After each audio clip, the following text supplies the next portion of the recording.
auction last night. Oh, it was so brutal but funny at the same time. What is up, everyone? Welcome to a very special live episode of Nerdtooine and a Movie Podcast. I have a whole host of people here with me today.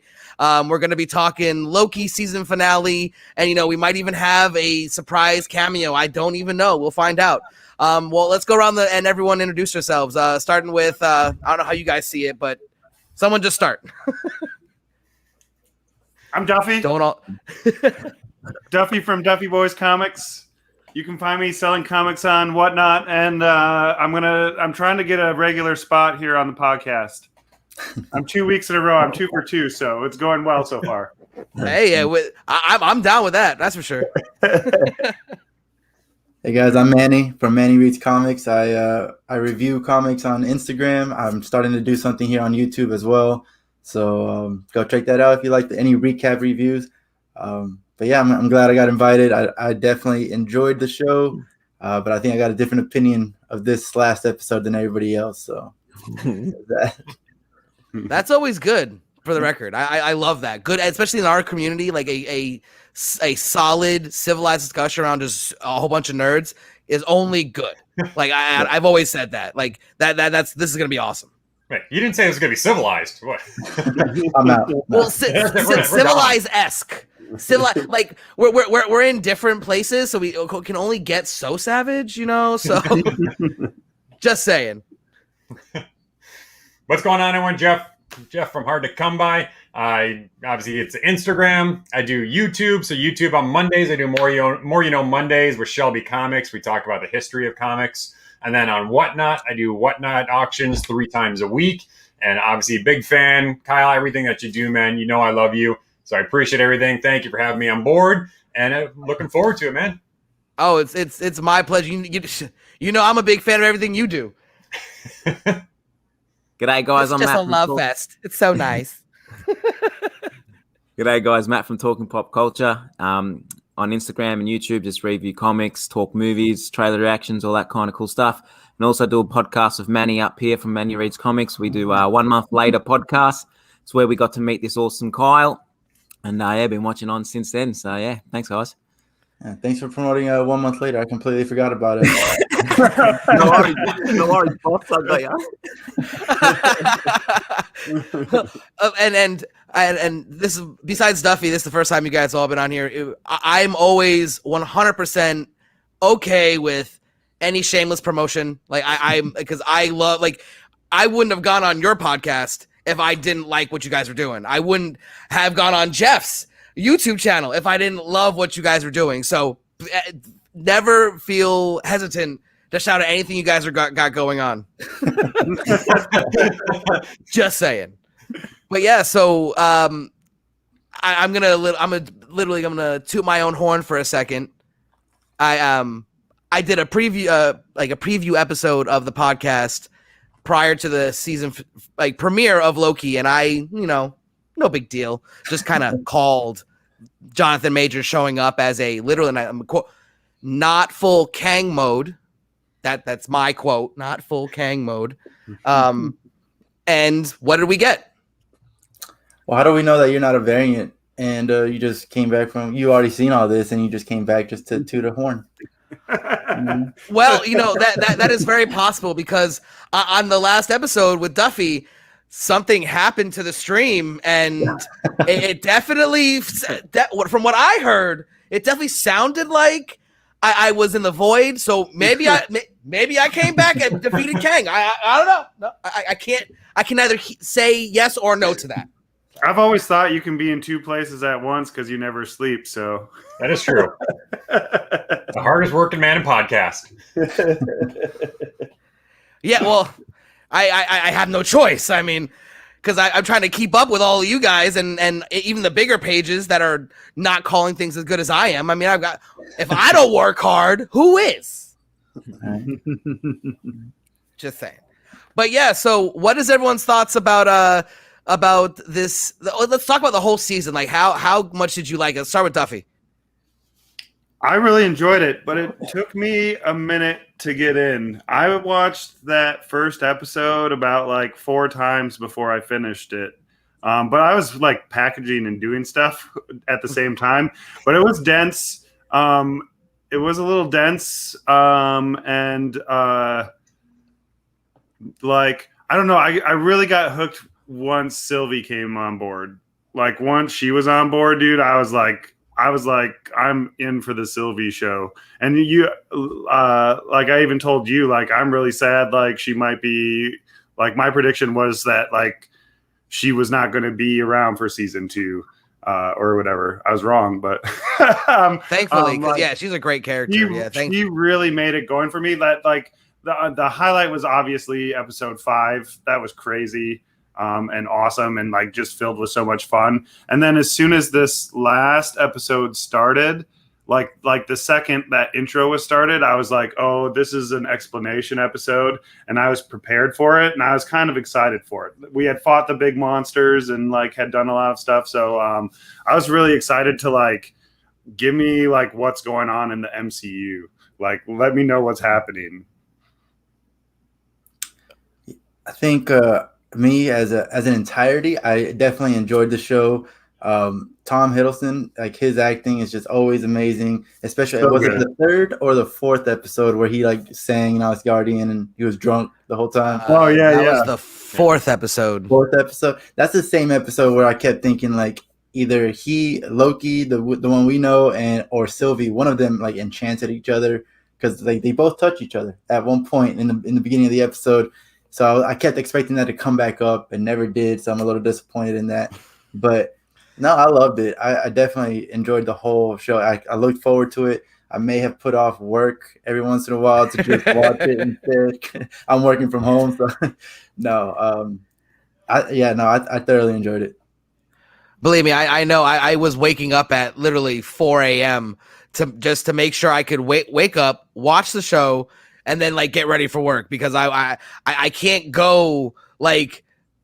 I can't go a day. I can't. like if I'm not there waiting at 3 a.m. on my time, that's when it comes out of my time, or the very like literally the second I wake up, I cannot do the day. Like I can't.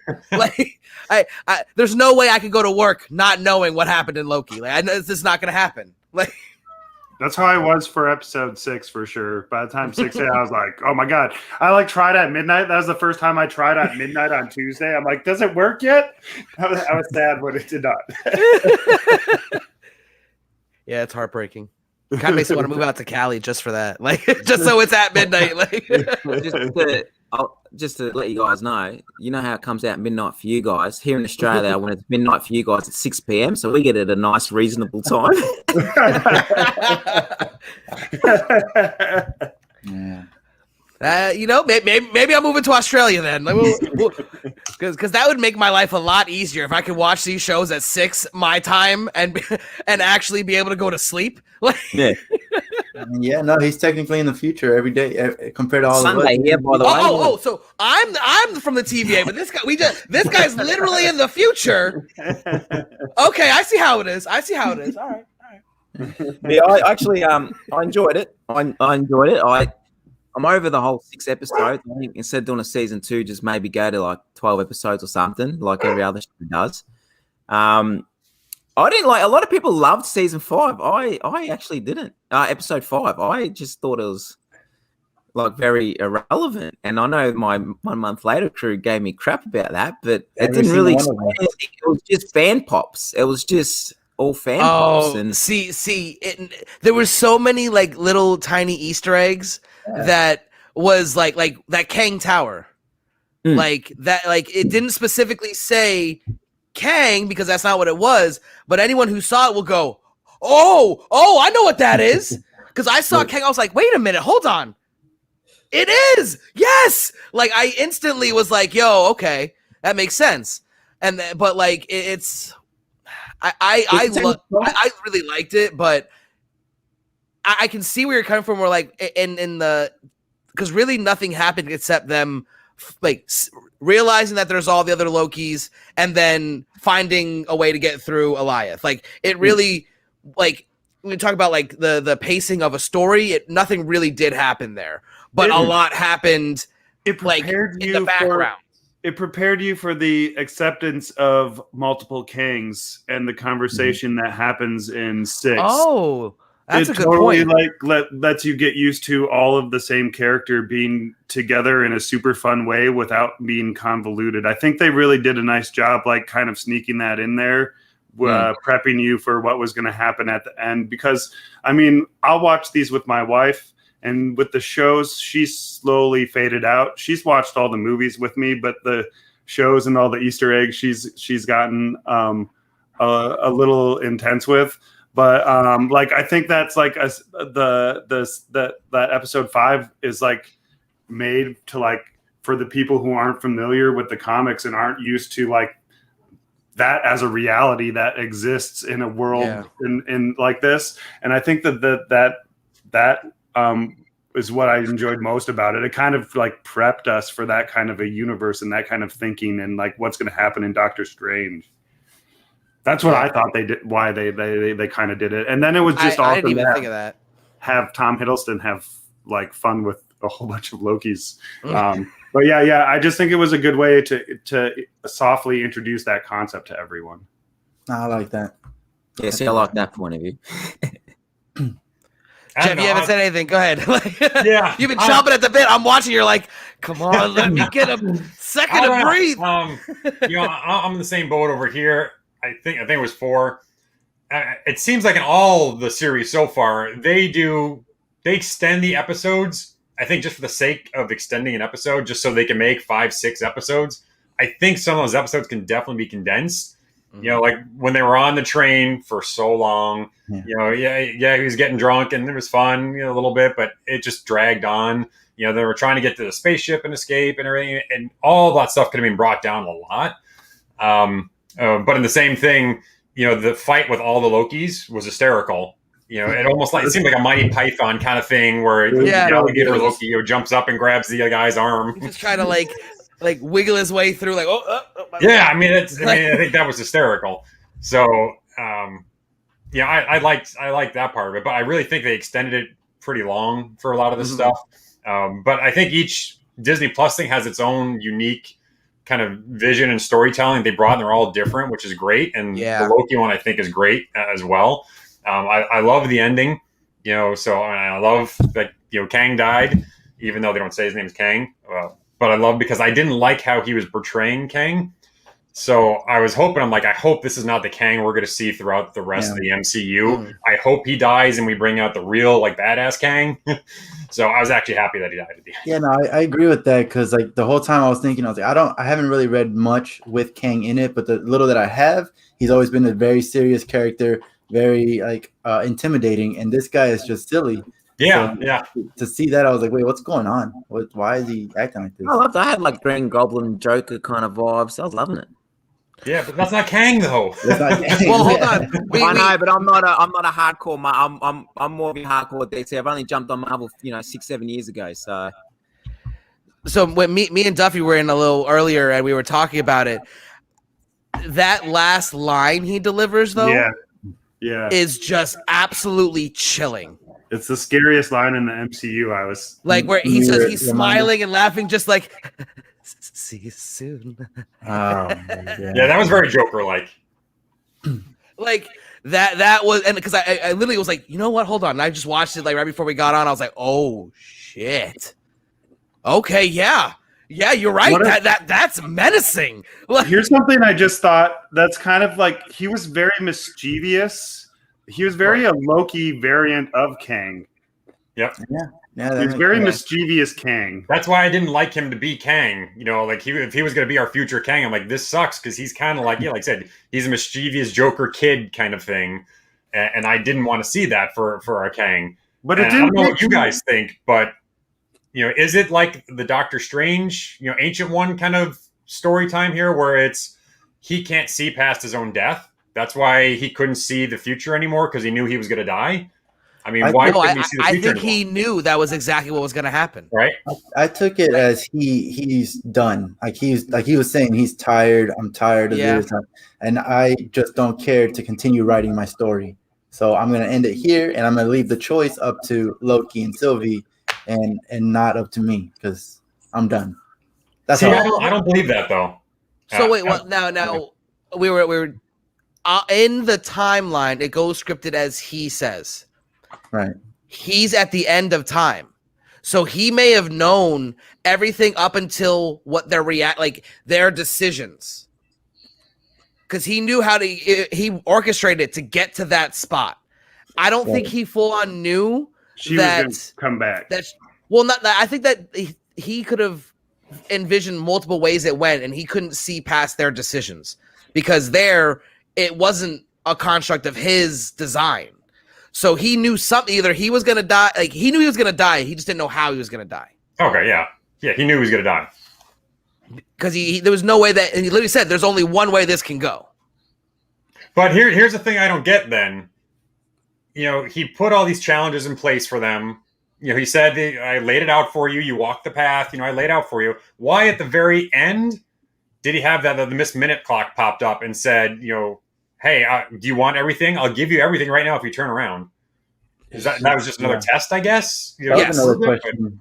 Why put that test in there if they made it there and he knew he wanted them to choose? Well, I don't really think that was. Oh, that's a good point. Because that would have had to been a decision that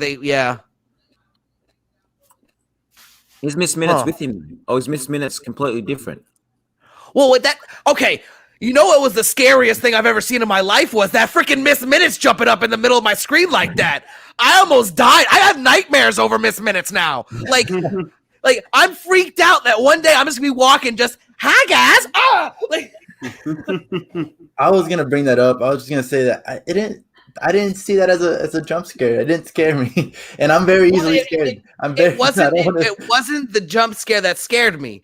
It was her saying that, wait, hi guys, right there, like nothing was wrong. Like that freaked the hell out of me with the eyes just like, hello. That was creepy. Yeah, that was creepy. But to be fair, Kyle is terrified of cuckoo clocks. So. This is true. Everyone is scared of time. Everyone is scared of time. If I see a cuckoo clock, I pull a giant hammer out of my knapsack that I don't have on my back because the Deadpool knapsack, and I smash it. I smash it. I smash it every time. Time must be destroyed. But I'm not working with the TVA at all. Oh, I'm sorry. No. But yeah, no, like I really like the series myself, but what I found the most entertaining was I didn't see where it was going, even though looking back I did, but that's not the point. When I was watching it, I didn't realize per se that I was right. Like I'm watching, I'm like, well, this can go so many ways. Like what is happening? Like it left me wondering. And as someone like me who literally dives so deep into all of those theories and like I seek out every leak so I could try to like figure out what's going on ahead of time. And even I was like, what? What? Anyone else feel that way? I had two things that I can't answer. And one is going back to what Jeff was saying about the Ancient One. It's like, if Kang had been doing this whole thing of just making a sacred timeline, and any time that there was a branch, he would take it down with the TVA, how the hell does the Ancient One know about different timelines? How was she able to explain to Bruce Banner, hey, there's different timelines if you remove an Infinite Stone, blah, blah. Like, how did she know that if TVA has been cleaning that up and making sure nobody knows about it, making sure it doesn't happen? I can't come up with an answer. I guess that's a whole thing talking about the time stone. When Doctor Strange looked into all the possible futures, how is there possible futures? There shouldn't be. There's just one. That's it. That was my sub of that one. Okay, hold on. He shouldn't have that. So it's all a construct. In order to make people not go try to find an ultimate power, you give them ultimate power. Mm-hmm. So when like the Infinity Stones in their realities are really super powerful, but Kang is beyond that. Like those can't even affect him. So to give them the ability to see alternate timelines, it makes them believe that they have this ultimate power. Therefore, doesn't have them go looking for the TVA, or obviously they wouldn't know it was a TVA, but like looking for who's controlling it. They think they have the power, so they're content. I'll accept that All for right. now. We'll accept that for now. For now. Because I don't have a better answer, you know. So Yeah, it's good enough. All right, I'll buy it Good for enough for me. And you've confused me so much. I forgot what my other thing was already. I'll come back to it. I tend to do that. I walk circles around myself, so I can only imagine what it feels like for someone trying to have a conversation with me 9 times out of 10. So my question is, like, with the way Loki's setting up Kang and that, who do you think is going to be the next big villain for this whole Marvel phase? Could be Kang. It's got to be So- Do you reckon it'll be Kang?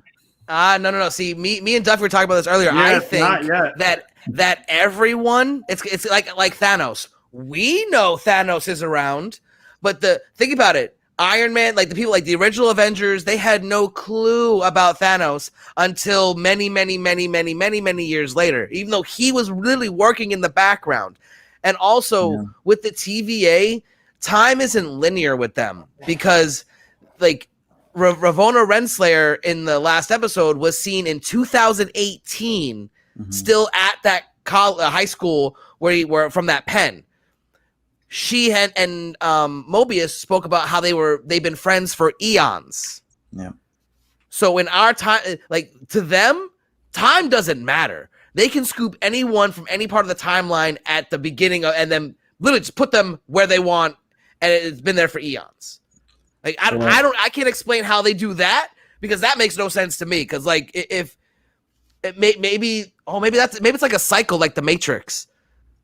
Because you know how like in the Matrix, like the one is designed by the higher robot people because it needs to reset. Right. Maybe that's what it is.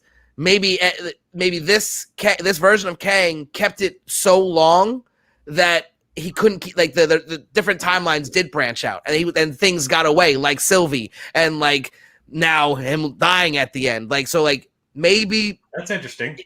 Like maybe it's just So Loki is Neo. Yes. And I had a theory that I kind of discredited now after the fact, but like I thought that there was like some prophecy where like Kang had to like knew that the only person who could stop him would be a Loki, and that's why they had pruned so many, so that there'd be less versions of him on the timeline to compete with. But like now, I don't think that I don't know if I can even say that. Like, I think different. I think it wasn't. He was pruning the Lokis. I think he was trying to find the Loki to take over him because he wanted to stop doing it. That's the way I see it. It's not. I don't see he saw it as a threat. He saw it as which Loki will finally take over what he's doing. But why Loki? That's the thing. Like, why does it have to be a Loki? Why can't it be a Thor or an Iron Man or just Johnny Smith? Because you need someone that can pull strings and trick people, and who can trick people better than Loki? I mean, he said that what he does is deceptive, but it's a necessary evil. I mean, everything we've seen from Loki has all been a smokescreen because we've now seen how incredibly like insecure and like almost damaged he is, and he's always like just exuded all this confidence, except for like that one scene in Thor 2, which I don't even like to talk about, when he was locked in that room and like he like took away the illusion and everything was all messed up and he was all disheveled and stuff, you know.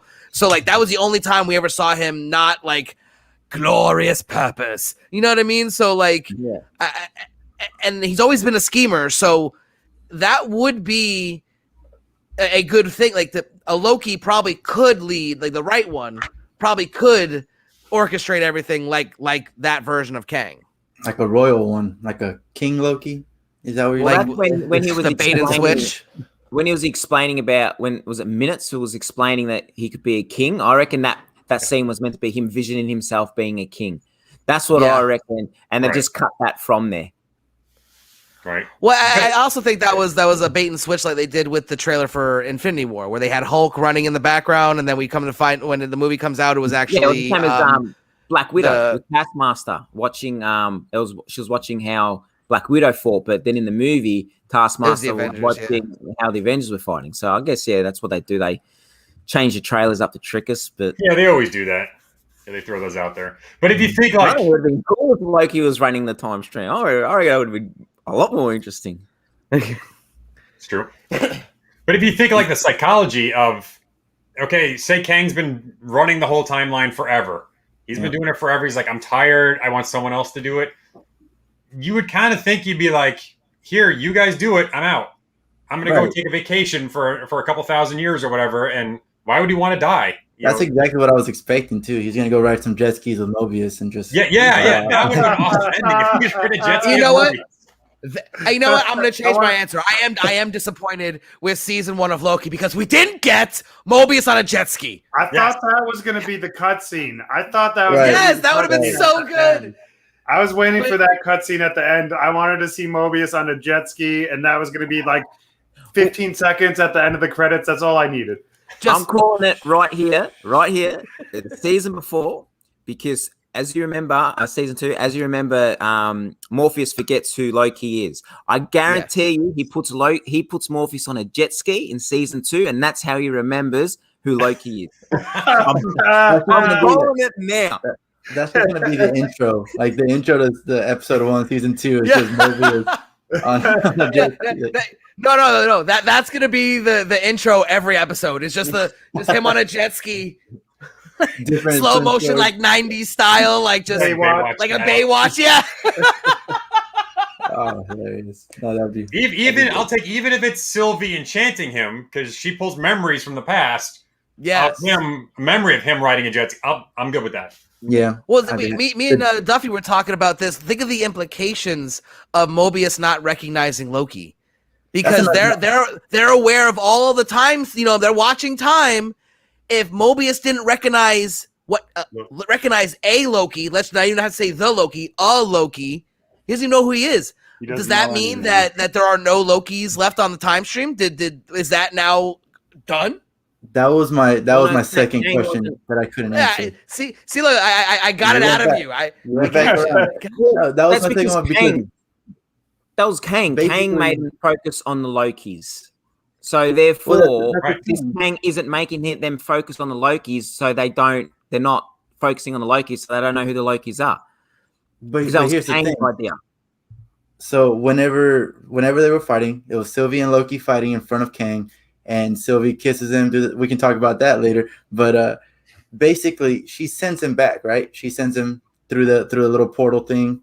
So she sends him back to the TVA that we all know, but that we've known this whole time. This is before Kang dies. So he should be back in that same location with the same Mobius, same guards, everything. Mm-hmm. And then she kills him. And then everything starts going crazy. But Loki still went back to the same. But what if when she pushed him through, that changed all the timeline? Why would that's the event? Like, what if like everything was scripted and known, and that's the thing that like changed? Like that was the unknown variant. That's the thing that changed everything. Not him dying, because that was always going to happen. So the variant was when she decide, you know what I mean? The way that it happened and getting him out of there, maybe that's what actually caused everything to change and not. Yeah, you know what? That makes sense. The kiss plus him being pushed in, because the last Nexus event that happened was just because they looked at each other lovingly. Yeah. This time they actually kissed, so that was a Nexus event. I could agree with that. That's what I think about a Nexus event at the end of time. Yeah. Yeah. Okay. Like, and that's why it was, and that, like, I like that, Duffy, where because she sent him out, because he may have known he was going to die, but I bet you he thought that it was going to be like they were going to kill him and rule together. And Loki for what he was at that point would have kept it like relatively peaceful. Like he doesn't like that. Loki doesn't want to rule anymore. He wants to just be happy. And if it's with Sylvie, great. But think about it. They could have lived for all eternity at the end of time in that citadel and had a great old time. Yeah. Yeah. Like, so maybe that's what Kang like saw in his list and like scripted. And then when she like rejected it, that's when everything went, because I'll have to watch it again and see just exactly when the very first little tick off, because it may have started subtly before she actually stabbed him. And then we became like aware that it was spreading it started out before that. Makes sense. You can see it behind him in the window. It was starting to break a little bit. Yeah. See? He's like, I don't know what's going to happen right now. Something's happening or whatever. Then you start seeing little fractions behind him coming out. Yeah, 'cause Okay. they knew that she was going to kill him. Like that was then in her mind. She's convinced that she's going to kill him. So then the stream already starts. Yeah, that makes sense. Oh, because he'd be orchestrating it. So like, and he would let them every once in a while. Someone branched off and they would fix it. And so like this, if he's the one watching and he can't go and fix it, then it would continue to go out regardless of like even if it was exactly how he wanted it to be. Mhm. It would have eventually started branching off to the point where he would have to fix it. And if you just think she was like the first, I guess the episode 2 when you meet her, she's the variant. Like everyone's a variant, but like she's the variant. Yeah.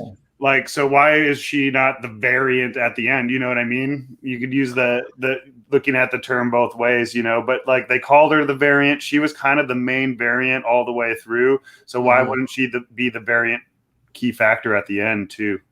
Well, also you think of all the Lokis that were on in the Void, they all still called themselves Loki.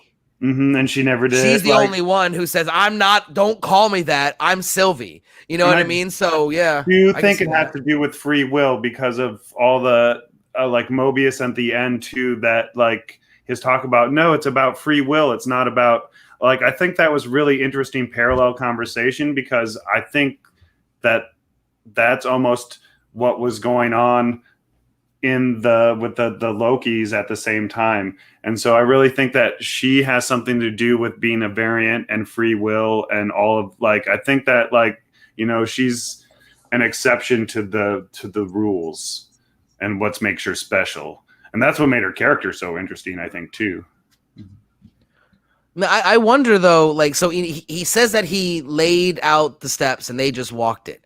How far, like, did he know that she was hiding in the apocalypse the whole time and just didn't think any consequence of it? Or did even he not know that? Well, he knew. He said he knew everything that they've done up until that moment. Yeah, he knew everything. He's known that she's been hiding. Huh. Although I do have to disagree a little bit. I didn't like the way she played the character. Really? I don't know if it was her acting or something, but I thought she was very dull and boring. I did not expect to hear that at all. Well, think about it. A serious Loki, that sounds pretty dull and boring. So you're saying Beta Loki had more charisma? I get it. She's ripped away as a child. She wanted revenge the whole time. But yeah, yes, you didn't get a whole lot of emotion or anything. I guess that's how the character she got her revenge. She got her revenge. Now what? Now what's she gonna do with her life? You did what you wanted to do. Now what? Right.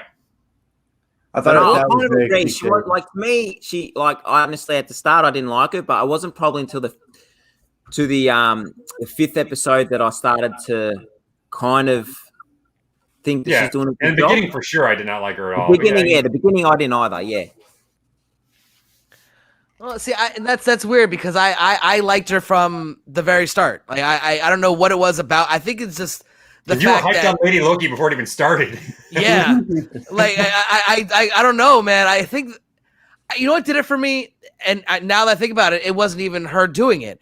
When I looked at her character, I saw it as how we were introduced to her, not the fighting and not the doing that stuff, but the first time she talked, and it was through multiple different actors.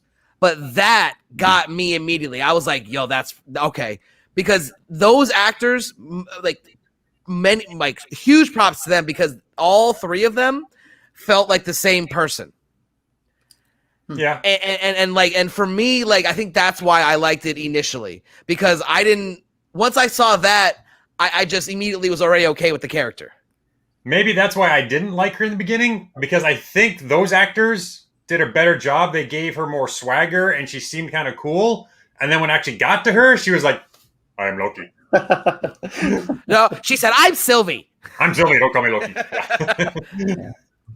Okay. Sorry guys, I may be in the future, but my internet's like 10 years behind in Australia. Yeah, I see you're freezing up a little bit over there. No. That's what he wants us to think. I'm on to you. No, I didn't even think of that. That's a good point, man. That's I think that's another thing that I like so much about this show is that there was just so much to like break down, and for someone like me, it's just like, yes, give me more, yes, like it's just absolutely like a thrill for this show has been just to like frame by frame picking out each individual. Like I got Jennifer. Look, I started right there. Did you see it? Like it was a true joy for me at least. So going to that. Oh, I'm sorry. Go ahead. No, go for it, man. I was just gonna say to ask you more questions, just to give you more things to pick on. Where do you think the judge went? Do you think Miss Minutes is it's an entity by herself, or is she truly just devoted to Kang? Okay, so definitely the Miss Minutes thing is bugging me out because I honestly can't figure it out because at first I thought it was a construct of the TVA, and right. I could wrap my head around that. Perfect, no problem. There's some advanced technology that has this hologram that could be called on spot, no problem. But when she was in the real world, even though it was at the end of time, that bugged me out. How that doesn't? I'm still working on that one. Well, wait, what was the other question? Because I had an answer for the other one. Where do you think the judge went? Okay, so Miss Minutes went back to her with information. She says, this is not what I'm looking for. So what she did, she's the reason the time changed. She's the reason the time changed. That is now Kang. The judge. The judge. Wherever the judge went, I don't know exactly where that is, but that is what changed everything. That is to be just Kang. I like that. Yes. See, that's but like, yeah, no, that just literally like I swear to you, I did not think that on the spot. Like I was like, wait a minute, whoa, oh, yes, because that makes sense. Wasn't she given like all the information? So like theoretically, she knows what Kang knew. Like he could have given her like the script that he had. Like he said at the end, I know everything that's going to happen because I've read it all. Like I know everything that's going to happen. He could have easily given that all to her. It looked like at the end, she obviously like knew the future at the end after reading it. And well, that, initially, last little fight or whatever. Yeah. My initial thought before I just had that brainstorm was that he gave her a place to go so that she would be unaffected by the change. So she would know everything about it. Mm-hmm. So like when she was then in the changed reality, she would just go along with it and not try to like do any, like still knowing that Kang's in control. And I'm going to say it's Kang and all power to Kang. You know what I mean? So, but that brainstorm, I think that's better. Here's my question then. Is everything changed completely across the whole MCU now? Is it a different... No, that's like because that's the sacred timeline, right? So our MCU is still there, it's still a timeline, but there's just a whole bunch of other timelines now. Nothing should have Spider-Man really 3 and Doctor Strange can actually 2. Bring in the Spider-Man without, looking like it is. And I saw someone say the reason why, like, because, we've been begging for the Sony trailer. Maybe the reason why they haven't dropped it is because it wouldn't have made sense until now. Because now I'm hearing, and you know how I've been with the trailer releases, I'm hearing literally, if it doesn't come out in the next 2 weeks, then I need to find a new source. Well, I'm still convinced that's all I gotta say. The villains. It's not going to be the Spider-Man. It's just going to be the villains. That's what I'm still convinced. I think people... I think... Yeah, Sony likes Spider-Man too much to make Spider-Man a huge pivotal MCU movie, I think. See, I think they worked it in the deal because they're going to be able to do the Spider-Man 4 with Raimi and I bet you that Raimi was part of what made this all happen. Raimi said, "Listen, I got an idea for Doctor Strange that will allow us to do this and this and this without having any issues." Is he doing Doctor Strange? Yes. Sam Raimi is the director for Doctor Strange. And he was heavily involved in the writing. And the writer for Loki was also doing Doctor Strange. Well, does season 2 come out before or after Doctor Strange, you reckon? After. I would imagine after. I still think Sony's too putsy. Like I think Spider-Man, it's just you're gonna have a Tom Holland Spider-Man, so they can do Spider-Man in the MCU, and then you're gonna have your Sony Spider-Man, and there'll be 2 Spider-Man.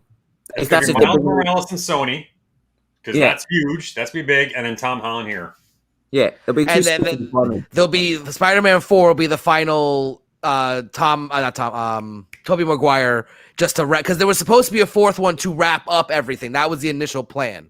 Like it was going to be a 4-part series, and they wanted to wrap it up, put a nice little bow on it, and then they canceled the 4th installment. Yeah, and they rebooted it with Garfield.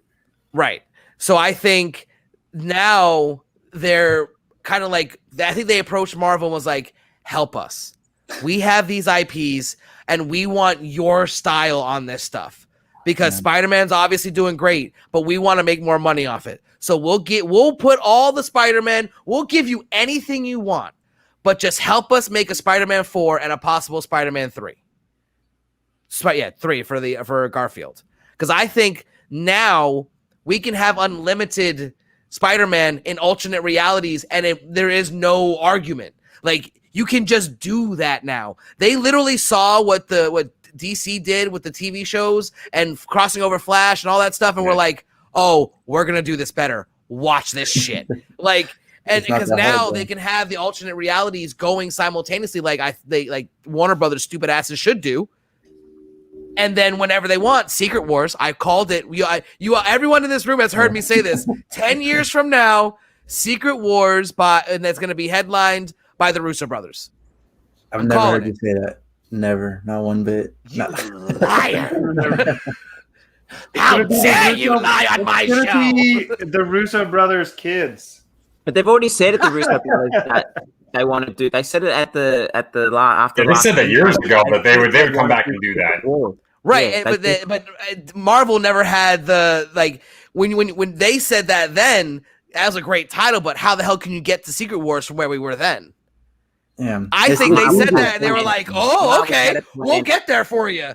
Marvel's had a plan years in advance, or they're just smart. Because you think about it, when Loki for Black Widow, when they mentioned Loki mentions Dreykov's daughter in the first Avengers film.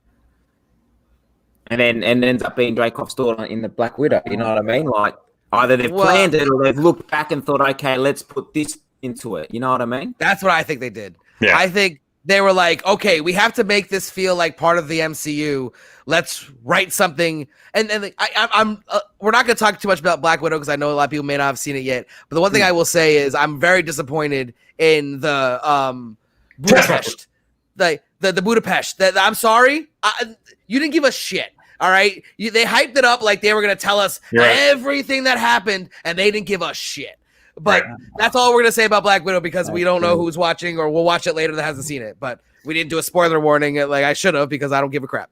But back to Loki. So do you think that the other Lokis are gone now? Or are they still going to be at the Void? They should technically still be in the Void. They should, like, logically speaking. I mean, as much as logic as we can use here, that nothing changed for them. That timeline for them is still going.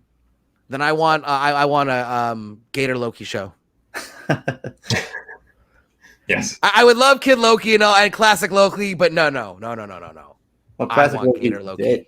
Let me go ahead and just say that now. No, but I'm saying they could do it. Like I had this like running theory that they might do like a spin-off and have like 3 stories of each Loki's Nexus event. Oh, okay. So like it would tell the story of 3 different Lokis in each episode. So that's what I thought was would come out of that. But I want a whole show stabbing Thor. Yes.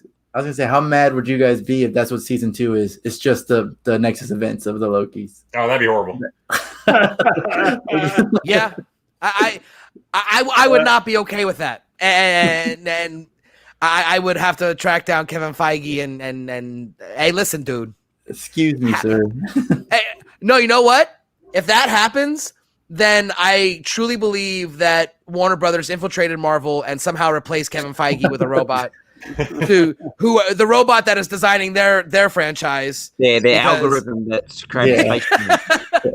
That makes a lot of sense. Yeah. That was. I'm sorry.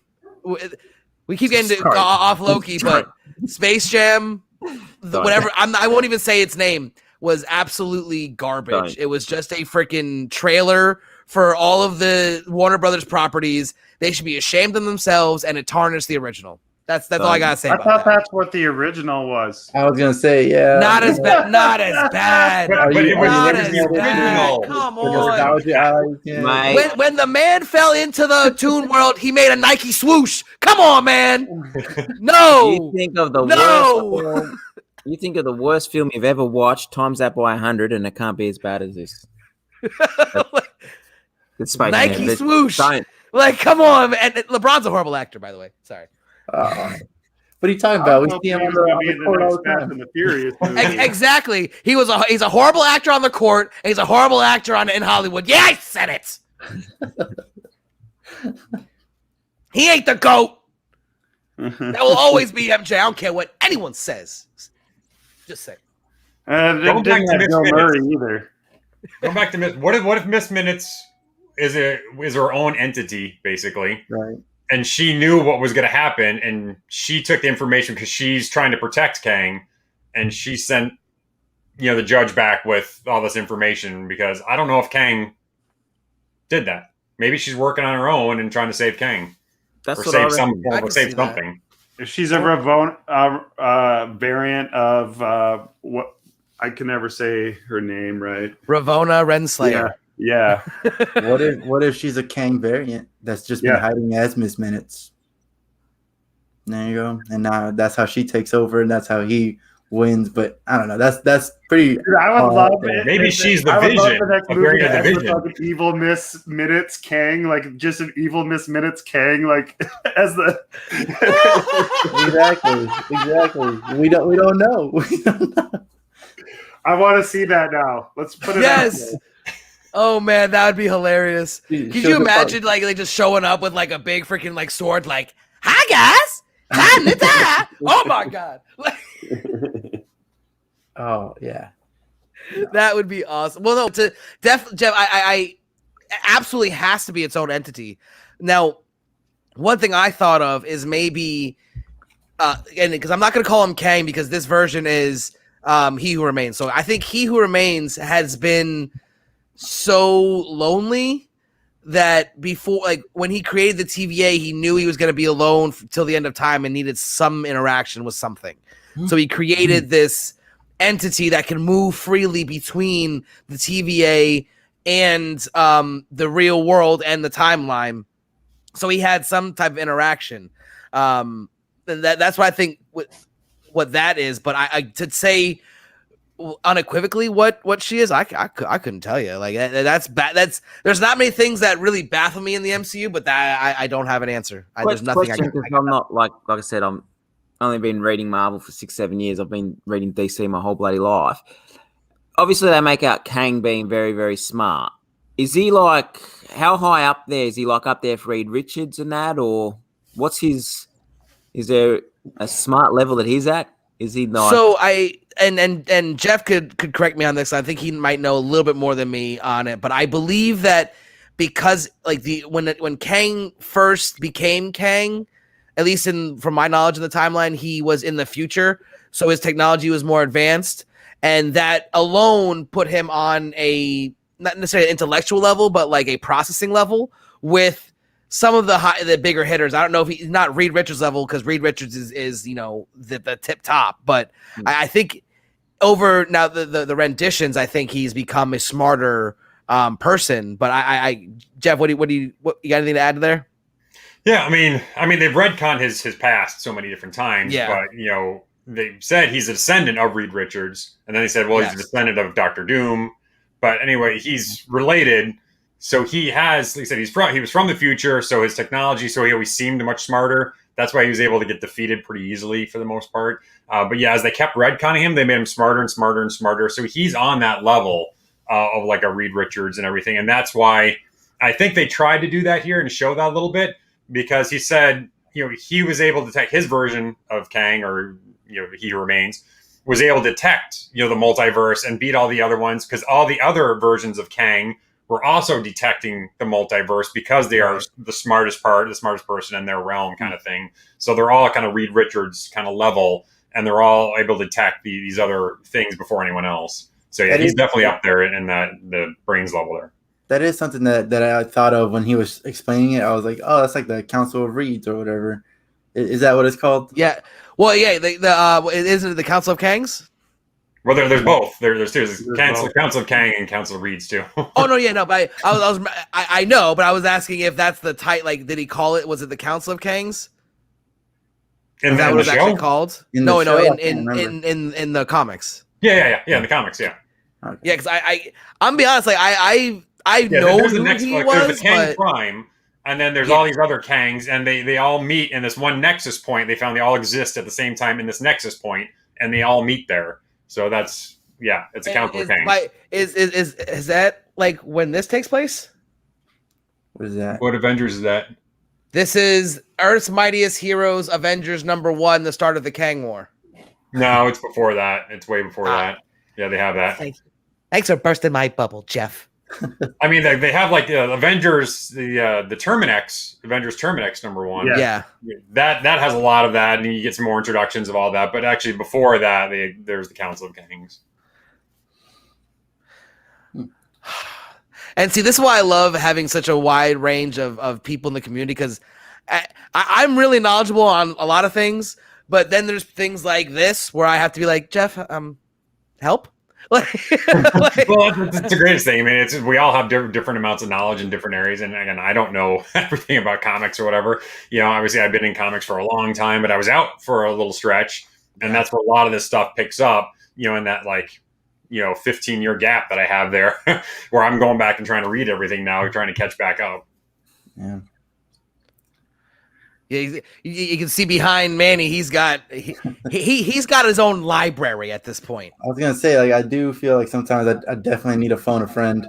My knowledge goes from I started collecting in 2011, so DC 2011 and Marvel 2014 and up. I maybe know what you're talking about, but before that, it's just little articles that I've read here and there just to kind of get all my knowledge together. Or if I'm reading a story from 2012 that refers to something from 2006, I'm like, okay, I better look something up there. But That's why I wish I lived in America, because here in Australia it's hard to do selling your comics online, because I got about 40 boxes that I'm trying to get rid of. 40? Yeah, I'm not joking.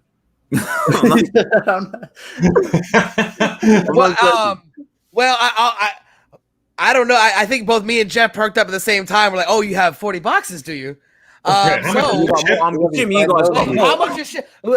We could talk after. I think both of us might be in a bidding war to grab those comics from you, because we can definitely move them here. 80% of it's DC. I have no problem moving DC. I mean, reading or moving DC stuff. Yes. Actually, unless it's older DC, like we're talking Silver Age DC, that's easy. And some of the new DC, but in that middle, the 80s, 90s, 2000s DC, that's hard to move. There's some mid 70s, 80s, 90s, and then your 2000s, and then I took a break for a while. Then I just started before New 52 started again. Yeah, he may not look it, but he's about 77 years old. Right? 36. Well, mate. didn't we already figure out that both me and him are not actually a part of the timeline, and we're TVA It doesn't agents? matter.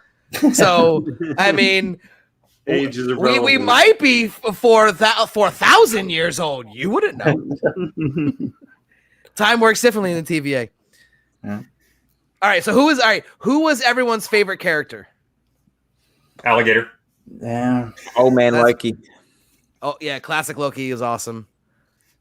I don't know if I had a really good connection with any of them. I mean, I guess Mobius would honestly to go with the cliche. Mobius is my favorite. Yeah. What about you, Jeff? Yeah, I mean the original Tom Hiddleston. I mean, he makes the whole thing. Yeah. Of course, but that's the cheap way out. Just to, of course, it's the main character. You know who was? I didn't like Scarlet Witch. I mean, I didn't like Wanda. Who was the guy, the Asian guy with the when he first gets there? I wish we had more of him. The guy at the desk. Yeah. Oh, yeah, that's Dean Cornery or whatever. What was his name? I feel like it was very straightforward. I loved that. It was like, what's a fish? What does it matter? Well, I want to know what I'm being threatened with before I comply. He would have been my favorite if we had more of him, I think. Yeah, yeah. You know, I want to change my answer to guard 74. You know, that guy was really cool. You know, he didn't hit Loki for no reason. You know, he just restrained. So I like I that. was gonna say Sif. Well, hey, and you know, I really did. Oh, look, we have our first comment. Hey, Jeanette, how you doing? Good friend of all of ours. But yeah, so that really shocked me. I did not see that coming. One where when she walked on that screen, I was like, yeah, what are you doing here? what the hell is going on? Like I didn't realize at first, obviously, that he was put into like this time prison loop. I thought he literally dropped him back to that time just to get him to get beat up by her. Yeah. Like, and they were just gonna watch him, you know. Like I when it started over, I was like, oh, that's torture right there. Holy crap! Because I mean, think about it. He's a frost giant, but she's an Asgardian. They're basically gods. Like, I mean, like, even though you can make the argument that Thor is the god of thunder, but like all Asgardians are like next level beings, you know. So like they're all stronger and everything. So like, imagine getting hit by her over and over and over again. Like, yeah, he survived the beating from the Hulk, but that was a couple of seconds, and then he got to recover. This is literally he's getting every couple of seconds, boom, boom, boom. And it's in the crown jewels, mate. That's on top of it, yes. And then a knee to the feelings. Is she in Love and Thunder? Because I really want her to come back. She is. She is? She is in Love and Thunder. Supposed to be. Yeah. That'd be yeah. She's a great. I was disappointed when she wasn't in Ragnarok. Because I'm reading Chip on my Marvel Unlimited. I'm reading the Chips. I can't say that. Yeah, he's Thor run. He's Thor run. Yeah, starting to love that Sif a bit more. Yeah, she's a really like much different in the comics than she is in the MCU. But still, both versions are great, and that's one thing I was talking with Duffy about with the. I'm totally okay with them like using the One Who Remains in the Citadel at the end of time as a Kang variant, because that's not what it is in the comics. In the comics, it's the last chief of the TVA goes back, literally goes to the end of time, and then orchestrates everything and creates the timekeepers.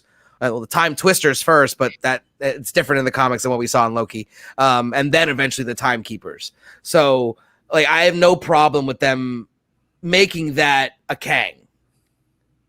And I like what you can't just assume that they're going to shot for shot put like scenes from our favorite comics. So these aren't like they're not a remake of it. They're inspired by. Yeah. Right. And and people always complain about some of the subtle changes, but like I didn't hear no one complaining when Bucky was the same age as Cap, because in the comics he's a freaking child. Yeah. So no one complained about that because it was great storytelling. And then, you know, little by little, certain things like, well, that's not what it was in the comics. You know, when the twins were created by Wanda, it was Mephisto. So this is wrong. I don't like this. But like it's not literally them telling that story. They're taking bits and pieces and adapting it to a different method of storytelling. So things from all different comics and bring it all together in one. Mm-hmm. That's why I say they do it. So you just brought up Mephisto, and this is going back to like the beginning of today's show with Matt asking about who you think is going to be the next big bad, and if it's not going to be Kang, then like we've already alluded to it. It needs to be Mephisto, right? Like who else can go out of time and do their own reality warping kind of things other than Mephisto? Mephisto's is Miss Minutes. Oh, there you go. There it is. Confirmed. That's it. We're done. Speak my boy Chris Hemsworth while they're filming Love and Thunder down here. I'll just have a word with him, and he Mephisto. Just send me a text now. Did you guys know that Chris Hemsworth actually was the voice of Throg? Yeah. Well, I just found out like a couple hours ago. They looked like blinked and I nearly missed it. I had to rewind. I was like, hang on. And they didn't play that enough. It was like if you blinked right on it, you missed it. Yeah. I agree. I had to watch. I was like, I know he was in here. I saw the comic price go up. Where is he? There's a Throg new. I don't know if it's ongoing or if it's a miniseries, but it's coming out in Marvel. I saw that. One of these months. Surely they're bringing a Gator Loki now. Surely. Like they're bringing in the yeah. pop. They're bringing the pops, which I'm going to buy. Everyone's going to buy the pop. But like, surely they bring in a comic. I don't know how they're going to do it, but surely they do it. They also had to, apparently they cut a scene from the Time Theater where it was Loki getting like the crap kicked out of him by Throg. That'd be awesome. How dare they cut that? How dare they cut that? And the only reason why I think they did cut it was because they wanted that to be like something late, like a cool little thing later. But like, I'm sorry, that would have been the greatest thing ever. Like, just to see Throg. Like, and that's probably, that makes sense why it was Chris Hemsworth, because they did shoot the scene initially, and then they just cut it. So that makes sense why he would also voice the little cameo later.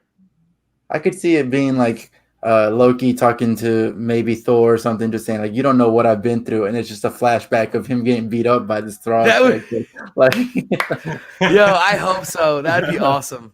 I always like was our last conversation when you said that Mobius was a Thor variant. Yeah, so I've had this thing.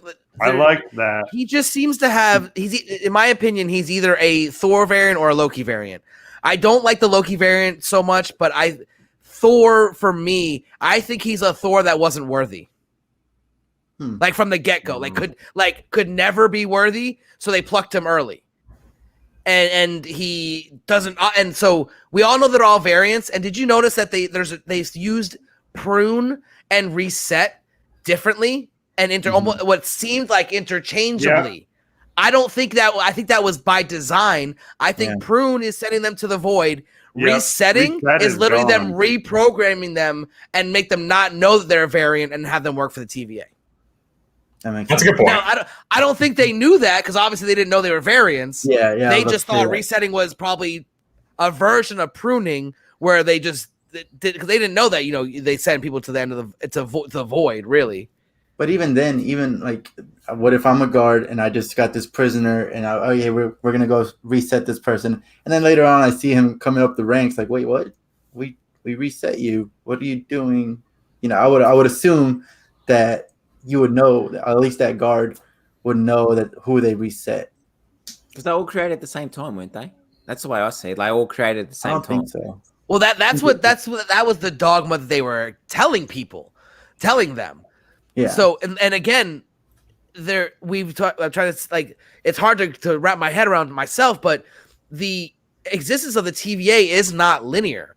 So they can pluck someone at any point in the timeline and basically retcon them in the TVA as being there from the very beginning. It's true. I'll buy it for You buy it for when he said, who, like at the end when Morpheus goes to Loki, like, who are you? I was just like, what the fuck? What's going on now? Then I realized, hang on, it's a whole new time. He's been thrown into a new timeline. Or their brains have been resetted. I don't know, one of the two, but... Well, that it could be either or. And to answer Jeanette's question, yeah, I definitely... that would be a great scene to have in season 2, getting to see that Throg beatdown. Do I think it's going to happen? I don't know, but I definitely hope it happens, for sure. What was her question? It says, do you guys think Thor will be in a scene in... Oh, just regular Thor. My fault. Yeah, regular Thor season. Well, if he's still alive, because I don't think he's making it out of Thor 4. Nah, he's making it out of Thor 4. He's too good. We might see Jane Foster Thor in season 2. Exactly. Yeah. Well, that makes sense. But see, I think that Thor's not making it, and they're rebranding Thor to try, and it'll be Thor 5 will be technically Thor 1. The with Jane Foster. I don't think that. I mean, I'm not saying he won't show up in a different now that we have all these different timelines and stuff. I just don't see them having 2 Thors. I honestly do not see no Thunder. Yeah. What's it? Natalie Portman. I don't see Natalie Portman. I just don't see her be able to act as a as a Thor. Like, don't get me wrong, I feel there's a lot more actresses that would do a better job. I don't think she'll do a good job. That's just me personally. I personally hate Natalie Portman. I think she's a terrible actress. Don't think she's going to be able to pull it off, and that's why I think we'll keep Chris Hemsworth. She almost ruined Star Wars, and she almost ruined V for Vendetta. Stop trying to ruin things I like. You're breaking my heart. What are you saying, man? Almost ruined Star Wars. No, I didn't read the Anakin. You're breaking my heart. That's an accurate portrayal of what she did. They'll lose the Aussie market if they get rid of Chris Hemsworth as Thor. I didn't read the Thor run with Jane Foster as Thor, so I don't know how she's supposed to act. But I am hopeful for Natalie Portman to do a good job. I don't have her in a high what's the word I'm looking for? I worry that she hasn't come to play for the rest of the time. Yeah, no. Like she hasn't been a good sport in the Marvel universe as far as like saying, yeah, I'll appear for a 2-minute scene. And money talks. I mean, I think it's going to be the Thor. We're going to get the Thor corpse, is what I think. Now that we have all these timelines and everything going out everywhere, we're going to get the Thor corpse. We're going to get Beta Ray Bill. We're going to get Throg. We're going to get maybe Storm, and then Jane Foster will then be part of that, and they're going to go off and they can do other things in the multiverse, but we'll still have their Chris Hemsworth. But she's not going to be the next Thor movie. She's not going to be. I do not see her taking the mantle. It'll be a series. It'll be a Disney Plus show. That's what I was about to say. That would be so smart on like Marvel's side, because they can constantly just continue making Disney Plus shows, like you just said, and like they can focus on a linear timeline kind of thing with the movies, but then I have all these like offshoot things like Beta Ray Bill. And well, yeah, I definitely see that happening. And Jeff, I'm not saying it's going to be good. I just see them trying to do that. But then then later bringing back Chris Hemsworth for one way or the other, because I definitely think that they're going to try to like push that out into theaters just to get more like, look, we're not sexist. Look, we'll have a female Thor. We're good, right? We're good, right? You know what I mean? Like, and that's what I think. I'm not saying if they do that, it's going to be any good at all. I don't know, but I would definitely pay to go see a Thor movie, even if she was the lead of it. Absolutely.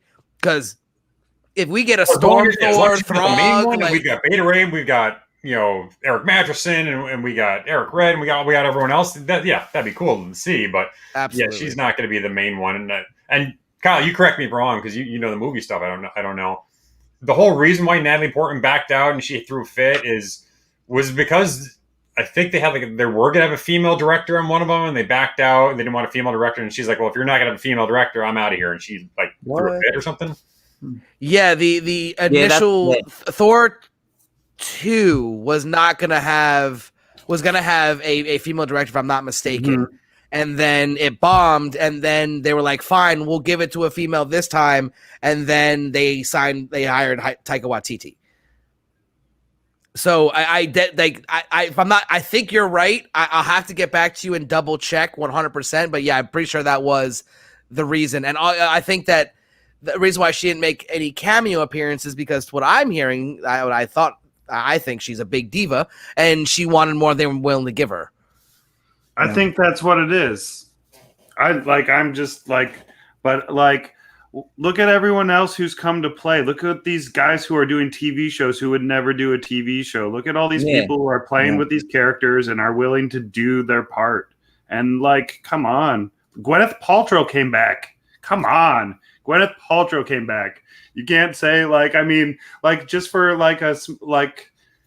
you could have played. You could have played. And now that they're going to pay you a ton of money and you see how good it is, I don't know. I love Thor. I love the Thor movies. I'm a big Natalie Portman fan, but that I've stopped watching her movies when she wasn't appearing, because there's stuff that goes on, but come on, it's a fan service. That's your character. When you sign on to play a Marvel character, I don't care how big or how small it is. That's part of the deal. I don't care if it was the beginning of the MCU or the end of the MCU. If you're signing on to a comic book movie, you should know what the deal is.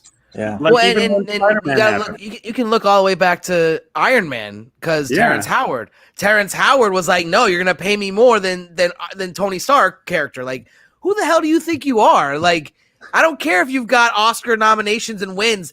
You're not the main character. You're not getting paid as the main character. And that was I don't good decision to change him. what. It was a When good But it's now it decision. doesn't now- matter because you can just put anywhere and replace them the next movie with their variant. Well, that's what I'm saying. Now think about this. Like, what if they retconned that was a branch timeline that they pruned? That'd be Like, pretty funny. and to try to explain why Rhodey looks different now. Yeah. Brody Because- wanted more money, Because so he wanted to be, because he thought he was supposed to be Iron Man. They're like, all right, no, prune him, and we're gonna mold him a little bit, and Don Cheadle. See, now I'm seeing like all of the actual in real life Marvel execs just talking about, let's hire this actor. Oh, this actor wants to be paid a little bit more. Prune him. That's all they're saying. That's all they're all the saying. actors, for real. like the contract now is gonna be the pruning clause. Yeah, exactly. I this one's cannot be reset. pruned in at least 4 movies. Like, We're just resetting this one completely. Yeah. But that Iron Man movie had the greatest line of all when they switched and Don came on, and Tony Yes. Stark, you're the new Rhodey now. Okay, and yeah, I'm that was here. it. Okay. Deal with it. Let's move Yep. on. That was Let's move on. perfect. Yeah. Perfect. And I think it's really funny too that, of course, one of his last lines in the movie was "Next time, baby." No, Yes. not for you. Not for you. Like, that was foreshadowing your own demise. Damn it. Like, Man, I've seen so many memes of that. I love them. That is so hilarious. well, all right. Well, then here, how about this? All right. So I know a lot of you guys said you didn't want to stay on for too long. Here we are, an I was hour about in to say, already. I'm going to take off in a few minutes here. All right. So perfect. I have a question for everyone then. Since now we can say that anyone can be reset, pruned, what casting choice of the MCU so far Wanda. would you recast? What? Wanda. Really? Taskmaster. I like that too. Wanda? Wait, Matt, what did you say? I said Taskmaster. Taskmaster. Okay, I haven't seen good Black one, Widow yet, so No, I don't know yet. I don't think.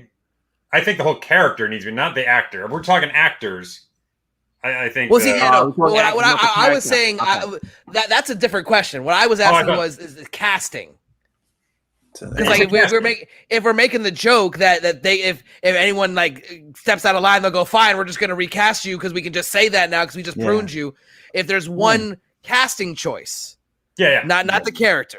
Okay. yeah. Wanda, yeah. I still can't go. Wanda, Really? seriously? Really? She's amazing. She's my favorite. How can you say that? Oh, she's a horrible actress. What? Oh no! I do How not dare like you, her. sir? Did you watch One Division? Yeah, I did. I do not like her. Oh my! This is the All right, first Yeah, time. you gotta go into it with open eyes. And Hold on, open hold on, heart, hold on. man. This is the first time that I have ever heard anything come out of your mouth that I completely disagreed with. Like, where Where does her accent go all the time? It goes up and down. Up and down. They explained it. well, okay. All right. So They did that- explain that a little bit, but I just don't think she's a great actress. oh man. You're wrong. Oh man. She pulled my soul out of my body when she. I can't feel you. Yo, I was crying like a little girl. Like I was crying like Wanda. She can't feel him. There's no one here. Okay, but it's me. Oh man. Like, but no. Oh wow. I'm trying to think. I can't think of any other. Well, don't worry, Jeff, because I have one. I have one that's going to make me hated by everyone. Chadwick Wait. Boseman. I was gonna say, you can't say that. Now You're listen. not allowed. Hear me out. Hear me out. Hear me out. Wait. Can you delete me? Can you delete me from this podcast? Hold on. Hear me out. Hear me out. That's it. Hear we're me all out. gone. Hear me. Hear me out. How do I change I- my name on my thingo? Yeah. Hear me out. I love and look. I rest in peace, Chadwick Boseman. I loved his portrayal. He was But planning this now- from the beginning. Look I at was him. about to But say, now- Right? But now, given 2020 retrospection, we now don't have a Black Panther and we have to change the role. It can't be T'Challa anymore because we're not going to disrespect his legacy, which is great. Fantastic. One of my favorite actors of all time. I'm so sad that he died and it breaks my heart. But now T'Challa is going to be gone in the MCU. but now we've been giving it away to technically bring we it back. now have variants. But Maybe they've five come years. out and said numerous times they will not recast Maybe, Black yeah. Panther out of respect for him. Yep. So but I feel like Full that's a costume dead the whole character. time. things will change in 5 years. I mean, guarantee you. I don't know Killmonger. about that. You got Michael B. Jordan, one of the biggest actors right Michael now. B. Jordan will come back as That's Black what Panther. I think. That's what I've been saying. I hope so. I hope that's what's going to happen. Is that because think about how dynamic a character that would be. Killmonger, who basically tried to be a villain and failed. Now he's trying to live up to the T'Challa of it all. He didn't. And They didn't cast Michael Jordan in that role for him not to come back. I don't think. Like even the way the story ended and the way everything was, like they work together. They have a partnership. They've done every movie together. Like there was a future. Like that's what I was excited that like he is going to come back. Like oh dang! Oh, The illusion is ruined. the TVA is here. The TVA is here. Run! Right? That's how I end the show He for said you. too much. You said I've too got to say, much. mate, I'm getting carried away. Disney snipers! Everyone get down! We're getting too close to the truth. how you picked Chadwick Boseman over the worst part of this MCU is Brie Larson. How you have Oh, Brie Larson. oh how none of you could think of Brie Larson. Come on. yeah, No, I'm absolutely. changing my I answer. agree don't there. dislike it. Well, no, I don't and dislike answer, it. you're right. I want to reiterate that I'm not upset at the casting of Chadwick Yeah, Boseman. you're I'm upset just that we saying can't in continue retrospect. Yeah, we can't In continue on this retrospect. character. Yeah. So, but no, if we're speaking of just by their portrayals, I agree 100%. Brie Larson. I don't know. I have Absolutely. no problem with Captain Marvel, the movie in See, and general, the I didn't- acting, everything. I think they did a good job. I didn't have a problem with it at all because, in my opinion, for the character that she was portraying, because you got to remember, she didn't have her memory. She didn't know who she was. And to be and then she starts getting it back little by little to that like unknown, like, and how they, and her not being able to know what she was doing, kind of makes her portrayal a little bit more understandable. Like she was trying to do that. And I have hope that in the future, she will do better because she is a very talented actress. I mean, she's done some really good work in other films. So it's not like she can't do it. She plays the same character in every film. What do you mean? Hey? Yeah, they're good characters. No, Listen. never liked it. Never liked it. I thought She's the same character in King Kong as she is in Captain Marvel. Yeah. She's just got the same expressions, the same. Like the worst was on the bus with Stan That was Lee. a great scene. What are you talking about? Come on. Oh no, it was a great scene because of Stan the Man. Stan, yeah. I'm talking about when she punched the old lady. I loved it. that was great. She has no like chemistry with any like her supporting staff. She's just nah. I feel like the Marvel in general, they egged that on. They said, hey, keep making it look like there's issues between the actors. And I feel like that's fake. I feel like that was just for media, for you to keep looking up Marvel news, keep it like popular. You know what I mean? I honestly don't think that she has an issue with any of her cast members. I don't. That's not the issue. She just got like, when you watch people on screen like Thor and like Chris Hemsworth and Tom Hiddleston, really, really good. Tom Holland and what's her name? Zendaya, really, really good. Even the guy that plays Ned, like you can just see that they're really good, like together. Where she just in every movie you put her in, she just doesn't. I don't know, man. She doesn't bounce and have that chemistry with that. I'm not saying that they have beef backstage. You saw it in the end game in her like bits and pieces when she would interact with everyone. I agree. I didn't have that chemistry with her that I did with the other characters myself. Yeah. So you mentioned Tom Holland and all that. So that goes back to Kyle's question. And who I would recast is MJ, Zendaya, whatever her name is. Are you She's serious? That's fine. my future wife. Don't ever say that. I don't care. I don't care. Don't you ever knock my wife. She's I'm not leaving 1 month later She's now. not I'm done. MJ. That's it. Hashtag not my MJ. She's my love of my Well, life. hold on. My beautiful But she's girlfriend not here. Mary Jane. She's not my She's Mary not Mary Jane. There Jane. you go. She's not Yeah. Mary Jane though. That's She's the Michelle. thing. She's Michelle. Right. She's she's not MJ. Mary Jane. She's just MJ that just happen to have the same initials. Like it's See, not Mary yeah, Jane. yeah. And Yeah, that's why I fine. wasn't at first. I was like, listen, I have no problem because everyone initials like, oh, you can't have a black Mary Jane. I don't give a shit about that. She just gotta have red hair. That's all that matters to me. Like Mary Jane has red hair. Period. I don't care what anyone says. Mary Jane has red hair. But when they said that her name is she's not Mary Jane, she's just MJ. Mhm. I was like, okay, fine. Yeah. It's a new character. No problem. Yeah, same. Nope. Same. I've made my peace with it, but you just brought up some old wounds, Some repressed memories. I mean, What about you, Duff? Do anyone from Spider-Man to be Flash Thompson? I'd be recasting him. I'd be. That's he's that's another just didn't make sense. I have a lot of issues with Spider-Man as a whole, like Spider-Man loving Iron Man. If we want to get into that, I don't like that at all. But in entirety, I like it, but there's a lot of bits and pieces that I can pick. Yeah. Who would you recast, Duff? I don't know.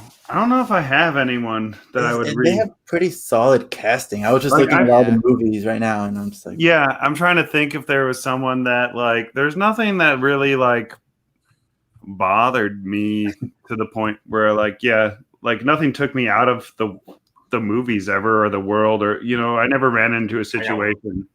Oh, Jess got one. Hey, is it Scarlet Witch? No, I got something better.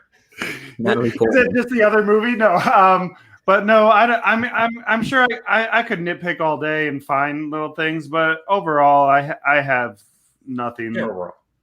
I have nothing that I was like, oh man, this is gonna ruin my life. That never happened to me yet, but who knows? It will one day. There'll be something for sure. So what you got, Jeff? Stan Lee's irrelevant cameos.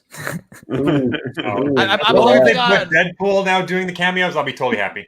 yes. If Deadpool makes a that'd cameo in all the be movies great. now. That'd be awesome.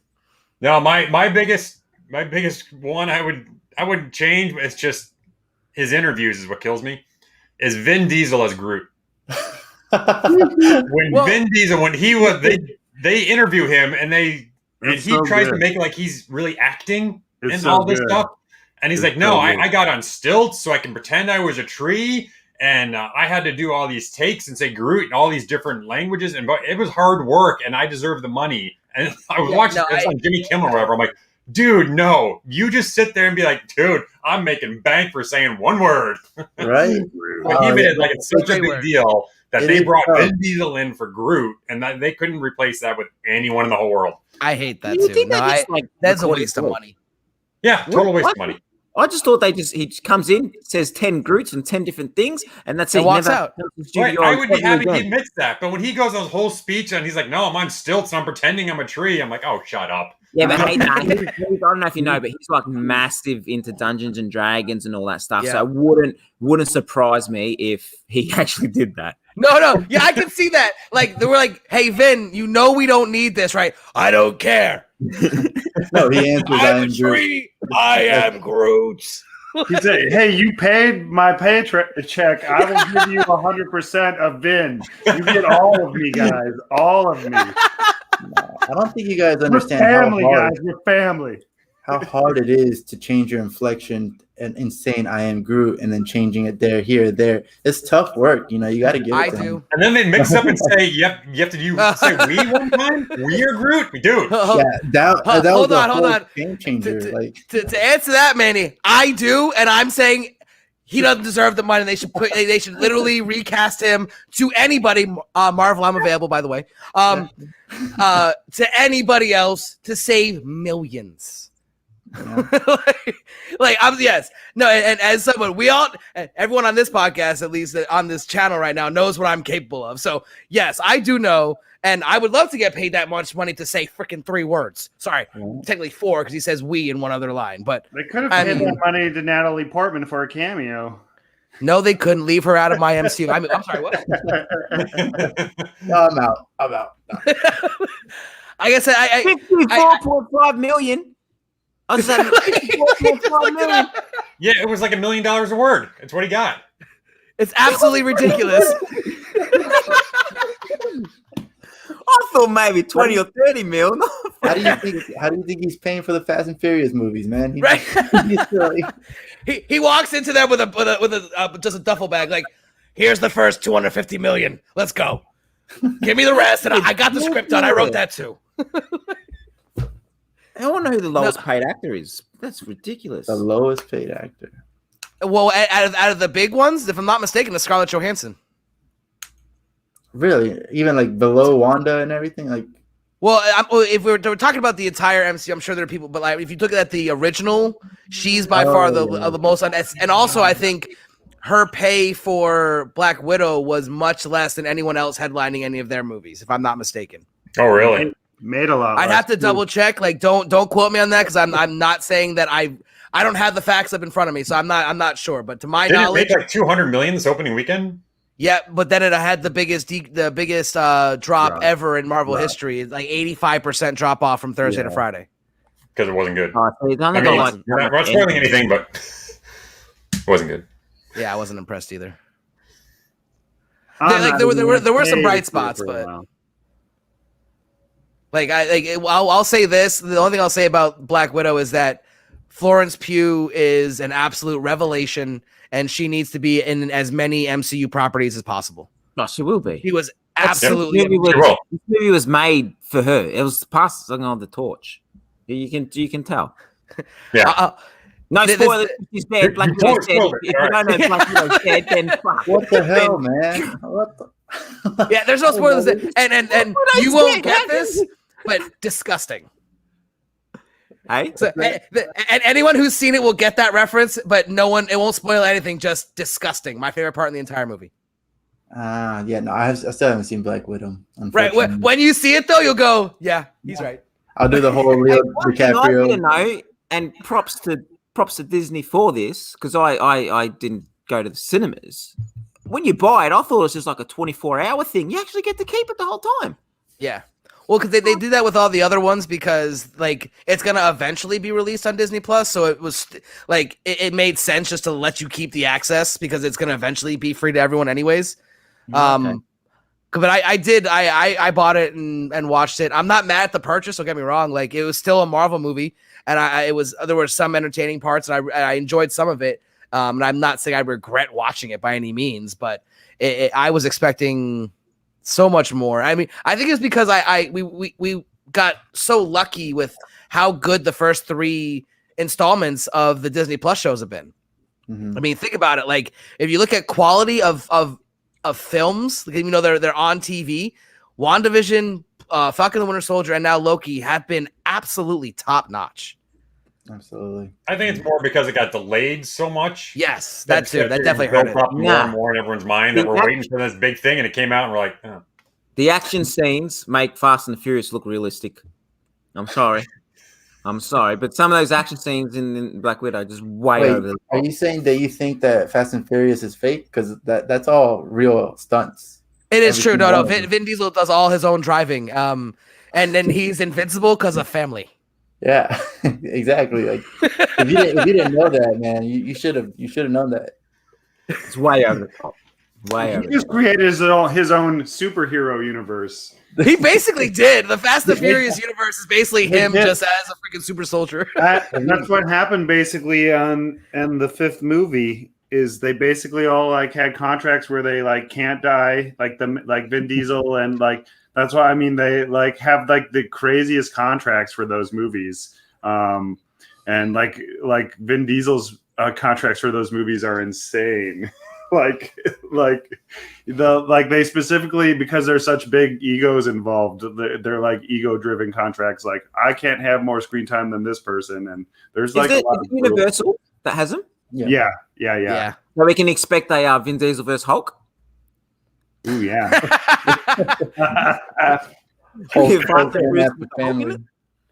I'm in. Think of all the Hulks we can have. We can have Edward Norton come back. We can have Eric Banner come back. Don't you say Eric Banner. How dare you say it? Don't say that name. They can all come back. Don't knock Chopper, mate. Eric Banner. Chopper is a great movie. All right, guys, I gotta get going though. But Hey, hey, Jeff, Cal, I thanks for appreciate stopping everything, by. man. Mandy, Doug, hey, I appreciate everything. I will see you guys next time. But thanks a lot, man. Sounds good, Yeah, man. man, We'll see you yeah. soon. Oh man. I would look what bigger now. Look at that. But yeah, but no, it's so funny. And this is the exact reason why I do a script, because we're at like an hour and a half and we barely even talked about Loki. We just started going off on infinite timeline rants that like just went off in so many different directions. But that's what Kang is trying to stop. Kang is trying to tell you that's what he's preventing. All these, I know Kang personally, and that's not true. No, I'm just kidding. But to hop back on the Loki trait. So, what do you think we'll see in season 2? Loki teaming up with Morpheus and App to find Sylvia. Then they find Sylvia and they try to take down. Sorry, Mobius and Sylvie. You said Mobius and Sylvia. Not say Mobius. I thought you said Morpheus. Did I say Morpheus? Oh, yeah. Did I say Morpheus? Well, Mobius and Sylvia. Loki will team up with Mobius to find Sylvia or Sylvie, whatever her freaking name is. Yeah.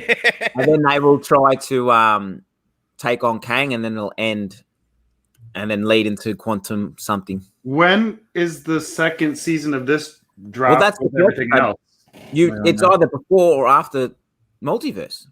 That's what I was trying to figure out. Is it going to drop like after? Doctor Strange is the battle of the multiverse, and this ends with all the timelines going berserk. So I would assume, and I'm guessing, it is after Doctor Strange Multiverse of Madness. Has to be. But again, with the TVA, what's happening at the TVA is happening not as like time as we know it isn't the same there. Like, so this could all be happening before Iron Man, technically. Mm-hmm. I mean, they're outside of time. Yeah, they're outside of time. So there is no timeline for it. They can literally pick this up 20 years later. I mean, it won't work with Tom Hiddleston, but I'm saying, like, theoretically speaking, everything in the Loki series is its own thing. It exists by itself because the timeline, the MCU timeline, is still going. There's just more branching off in each direction. I would have to see how the Doctor Strange Multiverse of Madness. I need to see how that ends before I can answer your question. Because if it ends with like, there's a whole bunch of timelines and they're just warring. That there's like a war going on right now, and Doctor Strange just kind of calms down the war and leaves the timelines as they are. Then that's one thing that we can do. We can see Loki probably trying to find Sylvie, right?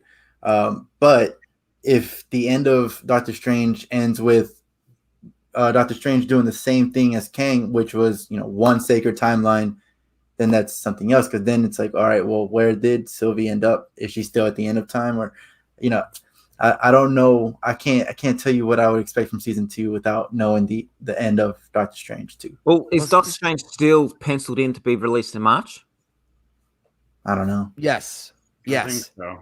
Because Tom Middleston is on the credits, but then again, Tobey Maguire's on there too, so I wouldn't really trust. You're looking on Google? IMDb, yeah. Oh wait, IMDb has them on there? Oof. Can't like anybody put anything on IMDb? Honestly, I didn't think so. But I screws up a lot. Yeah, they definitely. Oh, it could be a fake because you know what? There has been a couple of times where, excuse me, like a stunt double or something like that, marked that they were in something and it showed up. Not on IMDb. Sorry, okay. My bad. That's Google, not on IMDb. Yeah, because Google has had freaking them in it for like 7 years already, like before the Spider-Man 2. If it's still released in March, this would 100% come out 100% after Doctor Strange season 2, 100%. Yeah.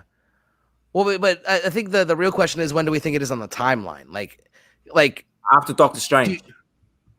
I reckon it'll be after. It'll be this timeline. It'll be Doctor Strange. Okay.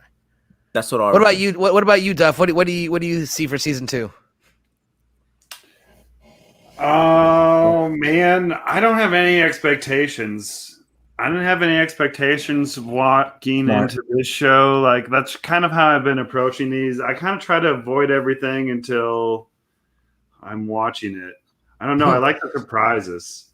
I miss out can't on help a lot myself. of spec books. I miss out on a lot of spec books, but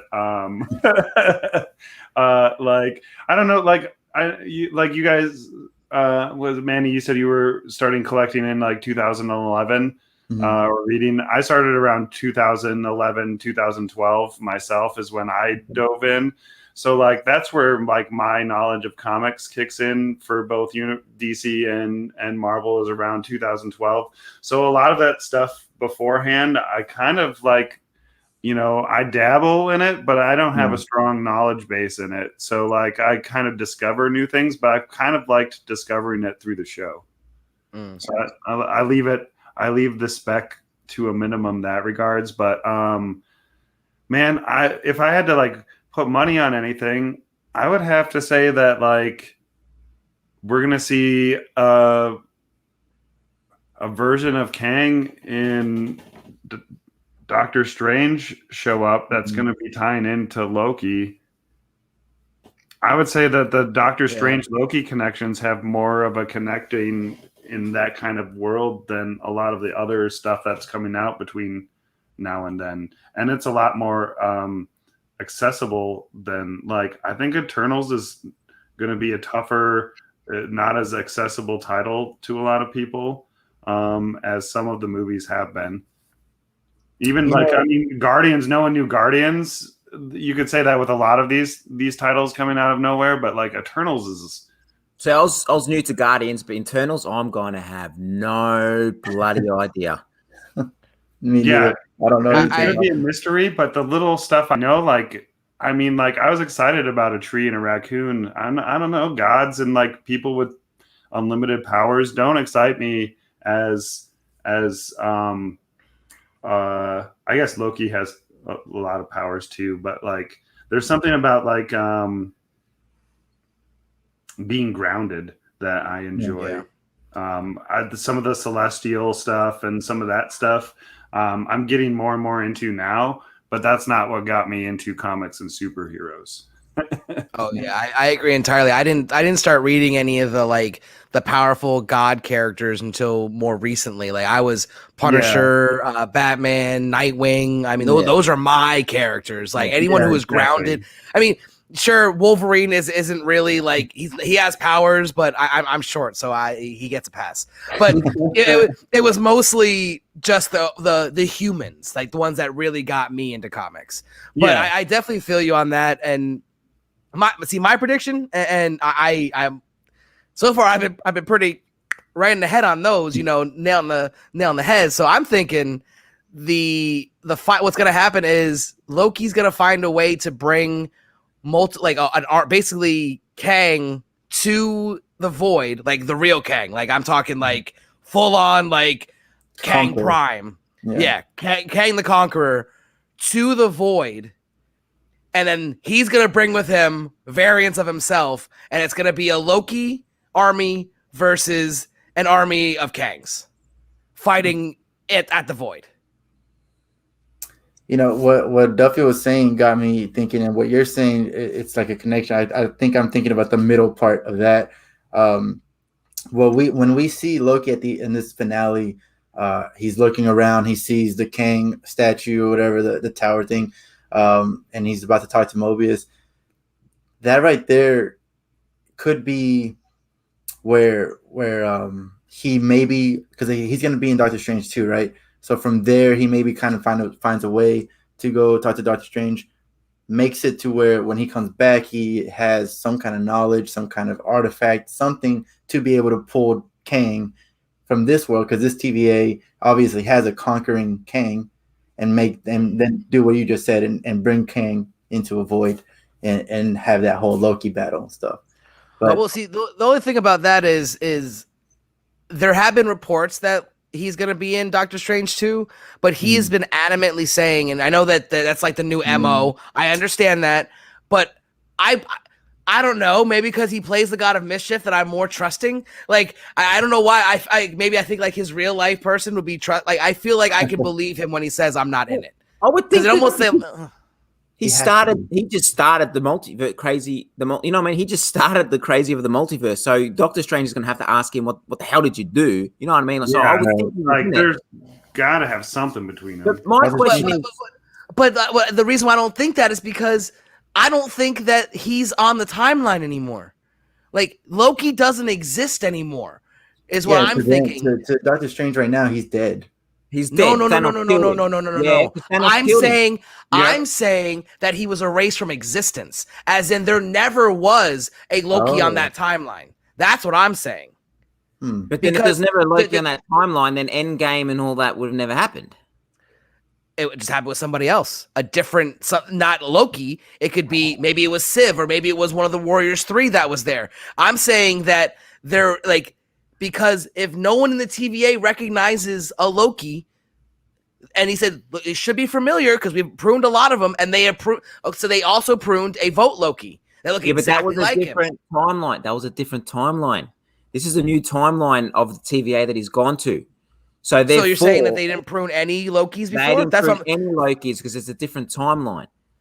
Even if they did prune a whole bunch of Lokis, just like the same as the other one, I mean, we've never established that Tom Hiddleston's face is the face of Loki. He is a face of Loki, but just because he may come out like once or twice, or like President Loki, him, and maybe one or two others that look like Tom Hiddleston, doesn't mean that that's like the most common palette, I guess you could say, because we saw a whole bunch of different other types of Lokis. Well, also but remember, they knew they in the first episode, it was the second episode, whichever one they were showing off the different versions of Loki. All those did look like Loki, like Tom Hiddleston. Tom Hiddleston. Okay. Oh yeah, like the bike riding Loki and all that. Yeah, with the cyclist Loki and that. Yeah. So there are other variants of him that don't look like him, but there are a ton that look exactly like him. Yeah. And if he doesn't recognize him, he's not even existing in the timeline anymore. He never existed. Man, I hope you're wrong, because that's going to be too confusing. Nah, he'll have to. Because I think when it's all said and done, they'll reset it, and that will be how they get Tom Hiddleston back into the main timeline. Is he's going to reset everything back to the original TVA, and because he was able to like set everything right and all that good stuff and all that jazz. Because another thing that there definitely was timekeepers at one point in time, because in the Citadel at the end of time, there were multiple statues that none of them looked alike, and one was destroyed, leading me to think that there was timekeepers at some point.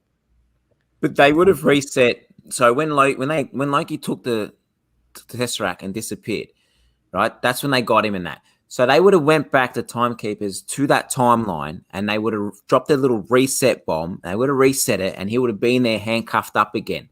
And then that Loki continued on. And then this Loki is just like a clone. It's a variant. That Loki still exists because they reset that timeline. So that Loki, he's just like, you know what I mean? That Loki still exists, but it's not him. You know what I mean? Well, but then how did Mobius not know what he looks like? That's what I'm saying. Like, I'm telling because you, he was erased from the. He was erased. Changed. That whole timeline changed. That whole timeline's changed. That's why he's came back, and they're like, oh, "Who are you?" Because Kang wanted them to focus. But what he's saying is that they should still know what he looks like, even if they don't know which Loki is. They don't know who every single person looks like in the universe.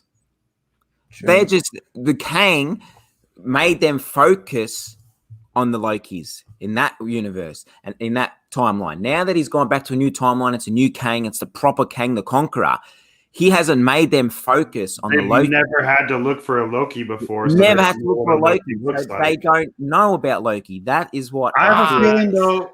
I like what you're saying there, but he's too mischievous. Like I feel like every universe they would be looking for, like, Loki's going to be causing trouble in any universe that he's in, because that's just his nature. Like, he could have been. What about with all the Infinity Stones that were stolen? Maybe maybe Kang the Conqueror went back to all the times that Thanos kept winning and taking all the stones from then. To what I end? don't like that. I don't like He the fact doesn't that need the Infinity Stones. He Yeah. literally can control all of time. Like he doesn't need those things. Like I don't like the he has a fact that time the turn on his TVA wrist that can Why literally else has he got him there? Why else has he got him there? He's taking him for a reason. well, most likely a variant had it. You know, a Yeah. variant of Loki or something. That's So why they're I don't- paperweights. I don't like the only thing I don't like about your theory is the fact that the TVA timeline changed because apparently isn't the TVA supposed to be outside of the timeline? You know, like that's They've all something been- well, that that should hasn't be changed. It's unchanging. supposed to be. They've all Yes. been resetted, or They've all been reset. That makes they've all been sense. pruned, and it's new variants. You know what I mean? Like that's Well, we did see. So That- we that know doesn't for make sure at least Mobius and B-15 were the same. I mean, they were reset. You know, and that's the answer to where did Renslayer go? Mhm. She went back and reset the entire TVA to be in his image instead of the Timekeeper's image, because the misstep that this was having the Timekeepers be fake. Because if anyone throughout the entire existence of TVA decided to do what Sylvie did, they would have found out. So this time, it's really Kang. He said, "I'm stepping out of the shadows, and I'm running this bitch." Oh, side note, also, it was the director said that he provided the voices for all three of the Timekeepers, by the way. Didn't know that until I found that out today. You talking about Majors? Yeah. That's cool. Which, and they were so was different, guessing so Yeah. that's pretty cool. But no, I definitely, it's wide open, and that's one thing I loved so much about the ending of the show was because if I'm sitting here going, what? You've done your job, because like I literally like the secret twist ending or whatever to that Power Rangers movie where Rita was the Green Ranger. Like I figured that out from a 20-second sneak peek trailer. I was like, oh, she's the Green Ranger of the first people. She killed all the other Rangers. Now she's Rita Repulsa. Done. the one I don't have to see thing this that, movie now. I was Like, gonna watch that and Space Jam tonight. Thanks. Spoiler. you're welcome. I saved your night. You're welcome.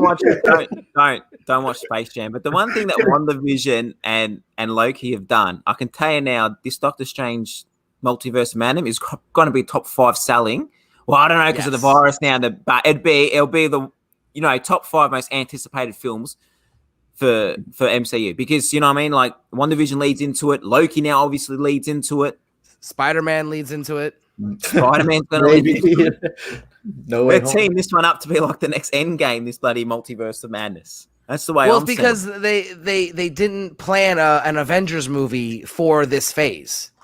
That's why they needed something to replace that big team up Avengers movie. Yeah. So Yeah, they were true, like, let's do this. Is And- Majors Yeah. in Doctor Strange? Not to my knowledge, confirmed.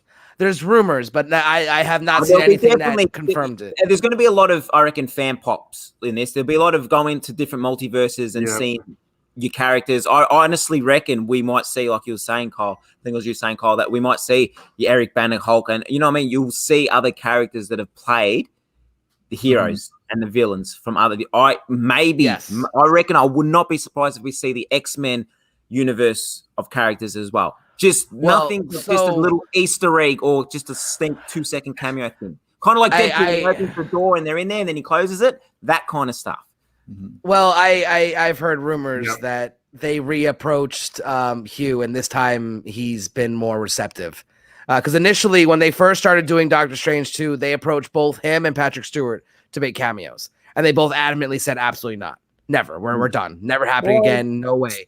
But now, I've heard a lot of, and it kind of breaks my heart because while I loved Wolverine, Hugh Jackman's rendition, everyone who knows me knows I'm pushing for them to make Wolverine short again because he needs to be for so many reasons. They're gonna make it. Don't you do that? Don't make. This is not a joke. I'm serious. I'm dead ass right now. They're gonna make it. What's her name? from the comics is going to be the new Wolverine. X-23. Oh, Laura Kinney. Because they're calling her that in the comics now. They just call her Wolverine now. Yeah. They don't call her anything else but Wolverine now. Well, she has adamantly said, "I'm the Wolverine," and Logan in that same panel is like, "That's what I'm talking about." Like he agrees. He completely supports that. I see her. I have nothing that would against be a that, smart but- drop. That would be a smart, fresh drop. Yeah, because now you have And the actress that played her in the Logan movie. She can join. I'm not gonna say she's gonna join the Young Avengers, but she could definitely maybe make a cameo there and be the. Guys about are the same breaking age. my heart. I don't. You guys are breaking my heart. I'm going to look like a real asshole. Forgive me. This is going to come out wrong. But if it's Wolverine, if they bring in the Laura as Wolverine, and they bring in Thor as Jane Foster, I'm going to sound bad, but I'm going to get over it. You know what I mean? Like, at what point? I was gonna say you gotta at least watch it stop before changing you. these? You know what I mean? You gotta at least watch it before you judge it. That's Nah, at least. X-23 character is a great character. Don't get me Oh, I wrong. loved it. Like, And it should Taylor definitely wrote be it. introduced eventually. But I'm sorry. If you're going to What's it introduce a called? Old Man Wolverine, it Logan. has to be Logan. It was Old Man Logan. She was in Old Man Logan. Like, she was brilliant. I'd love to see her 100%. She's amazing. But as Laura, not as Wolverine. You know what I mean? Like, Well, see, I have no problem with her showing up as Wolverine down the line. But that's what if they're you're going to doing in the introduce comics Wolverine, right it has to be now. Logan. Like Has to start off with Logan. the new X-Men, they just call her Wolverine. Like, she's Wolverine. yeah, see, I haven't got Which, into like I X-Men said, yet. I'm totally cool with that. But like I said, like if you're gonna introduce Wolverine to the MCU, That's it better how they're damn gonna well do be it. Logan way first. Even if it's like, because there's rumors of the Wolverine anthology series that's gonna cover like different parts of his life, because he's like basically immortal and it's gonna start off with Weapon X. Even if they do it as a prequel, like it's like they establish that Wolverine is dead in our timeline. Like Logan is dead, and they just have the anthology series, and then later bring him back as Old Man Logan or something in the future. That's fine. And then you can introduce her as Wolverine, as the only Wolverine in the MCU. Fine. But if you're going to introduce Wolverine, it has to be Logan first. Sorry. It's going to be introduced when we get a Hulk film. At the end of the Hulk film, in the post-credit scene, someone's going to be walking in the snow, and you're going to see shink, and you're going to see his claws come out as he's walking through the snow, and that's it. For the record, if that happens, I will probably literally like jizz in my pants. Like if I'm in the movie theater, I'll be like, Nah, because from what I heard, Kevin Foggy is a really big X-Men fan, like a really big X-Men fan. So I reckon he'll stay committed to that. But it's going to be Eric Bana's Hulk that does you shut your mouth. You shut your mouth. Eric Bana and Laura and X-23 If that are gonna battle. all I know, and you can quote me now. If that is what happens, if that's the Wolverine and Hulk matchup we get, I'm coming for you, Marvel. I'm coming for you, and it's not gonna be pretty. I'm just saying. We might get it. I wouldn't mind seeing a little Dark Avengers kind of. Well, I think that's in the works already. Dark Avengers is very much in play right now with whatever I can never say her name, but Louise Dreyfus, whatever the hell her name is, Val. There we go. Yeah, whatever. I like her portrayal, but like I don't like. If they do it right, Dark Avengers. Well, yeah, his son was. His son. That's it. Okay. Dakin was pretty like he was Wolverine, but he was called Dark Wolverine. Yeah, and I would love for that to come in. Oh my god, that would be epic. That's what I reckon. She's doing the Dark Avengers, and I thought if they do it and they have the Wolverine, is it going to be Wolverine Logan or will it be the son?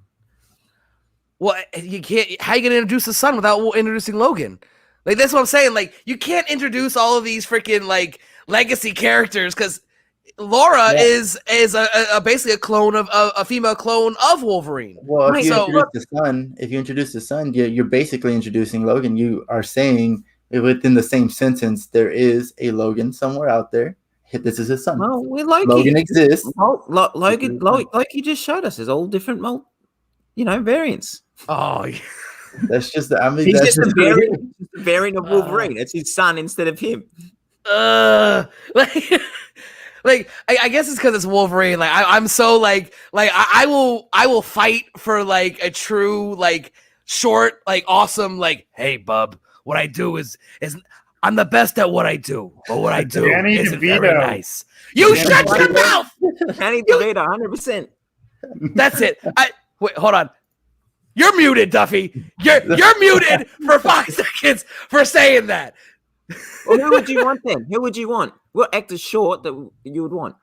I've done extensive research on the topic. My number one pick, and I'm gonna get booed, and because no one can see it but me, Daniel Radcliffe. He is 5'5". Put him with the same trainer that made Chris Pratt Wait, from is Daniel Tubby Radcliffe Little Harry Nerd. Potter? Yes. Yes, he is. Yes. Listen, you can laugh now. I understand.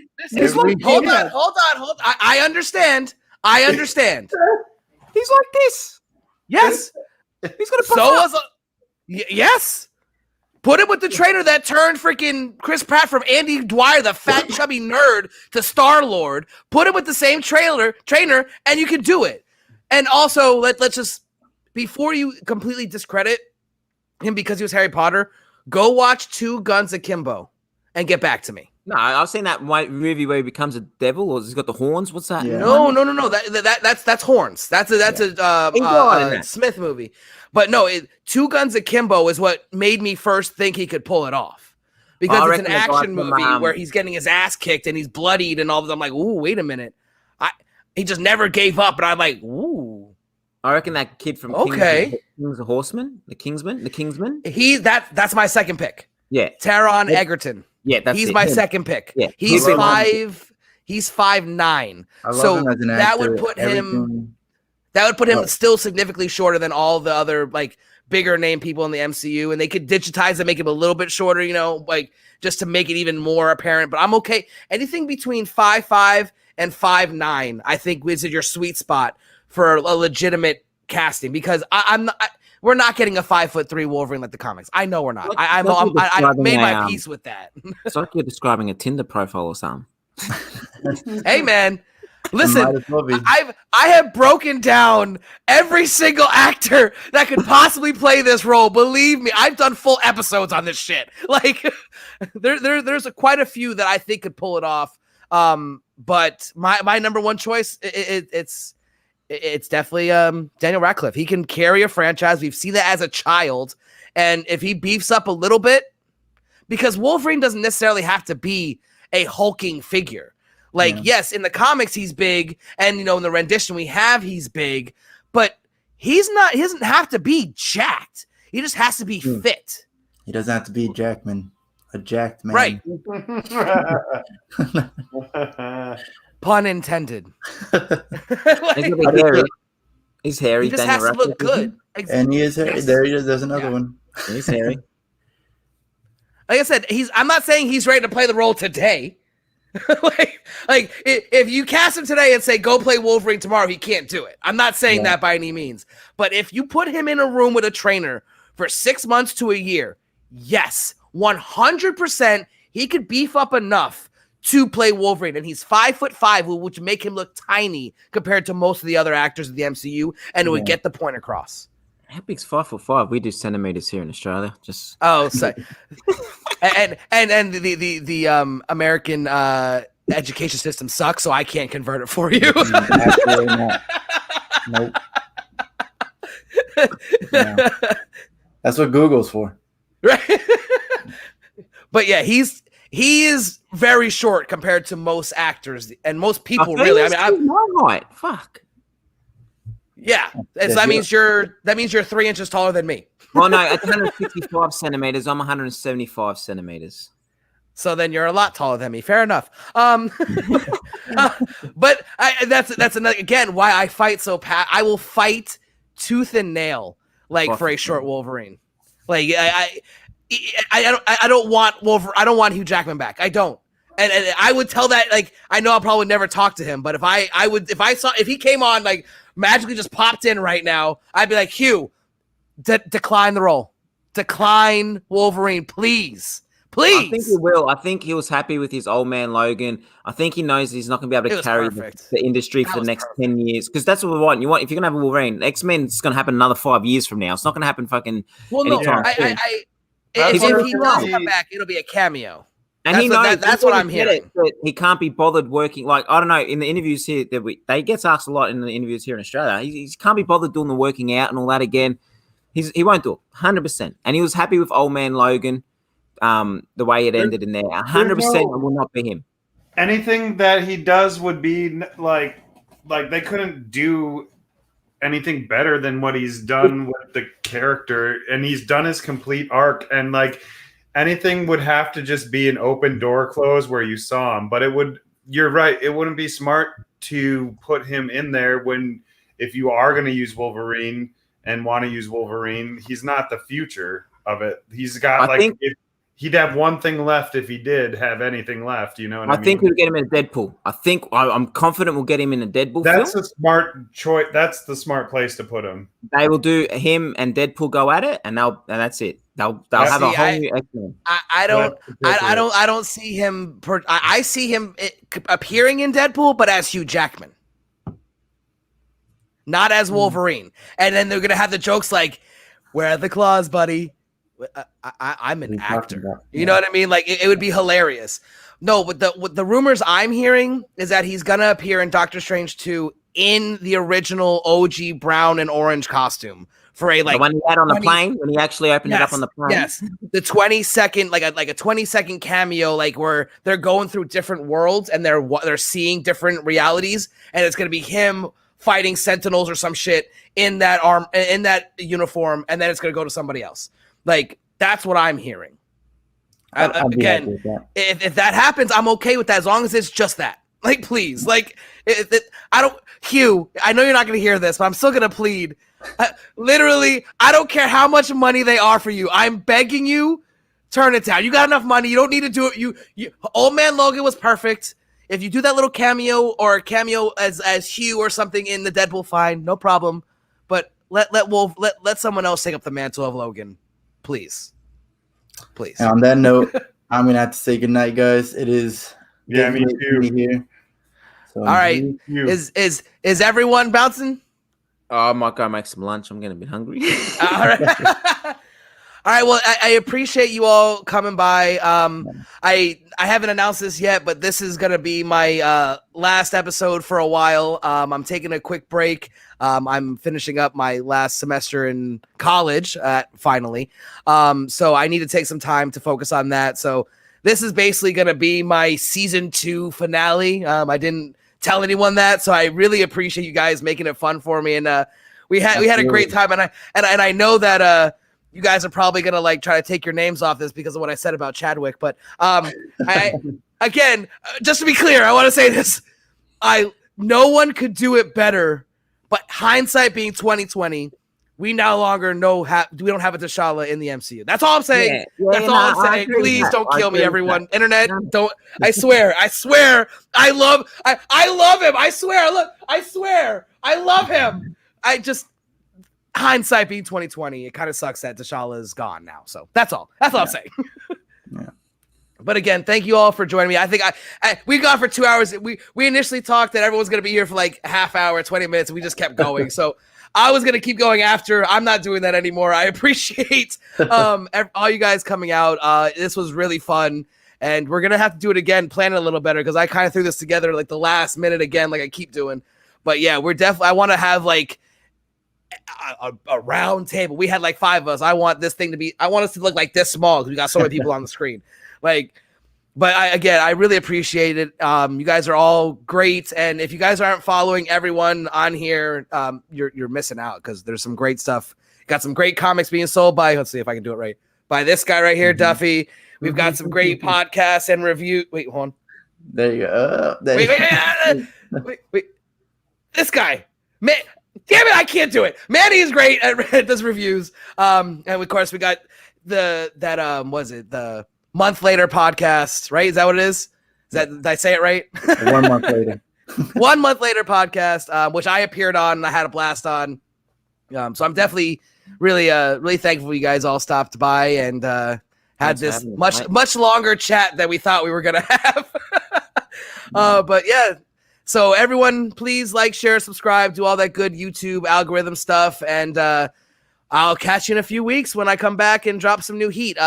Most people haven't heard a lot of the interviews I've done, so that'll be put on the audio only while I'm on not vacation but working on my math stuff. So again, thanks guys, it's been a pleasure, and we'll be back when I'll catch you on the flip side, I guess, when the TVA resets us all again. But but yeah, thanks, and have a great rest of your night, guys, or day for you over there in the future. Yeah. All right, peace. Thanks, mate. See you guys. Later. Thank you.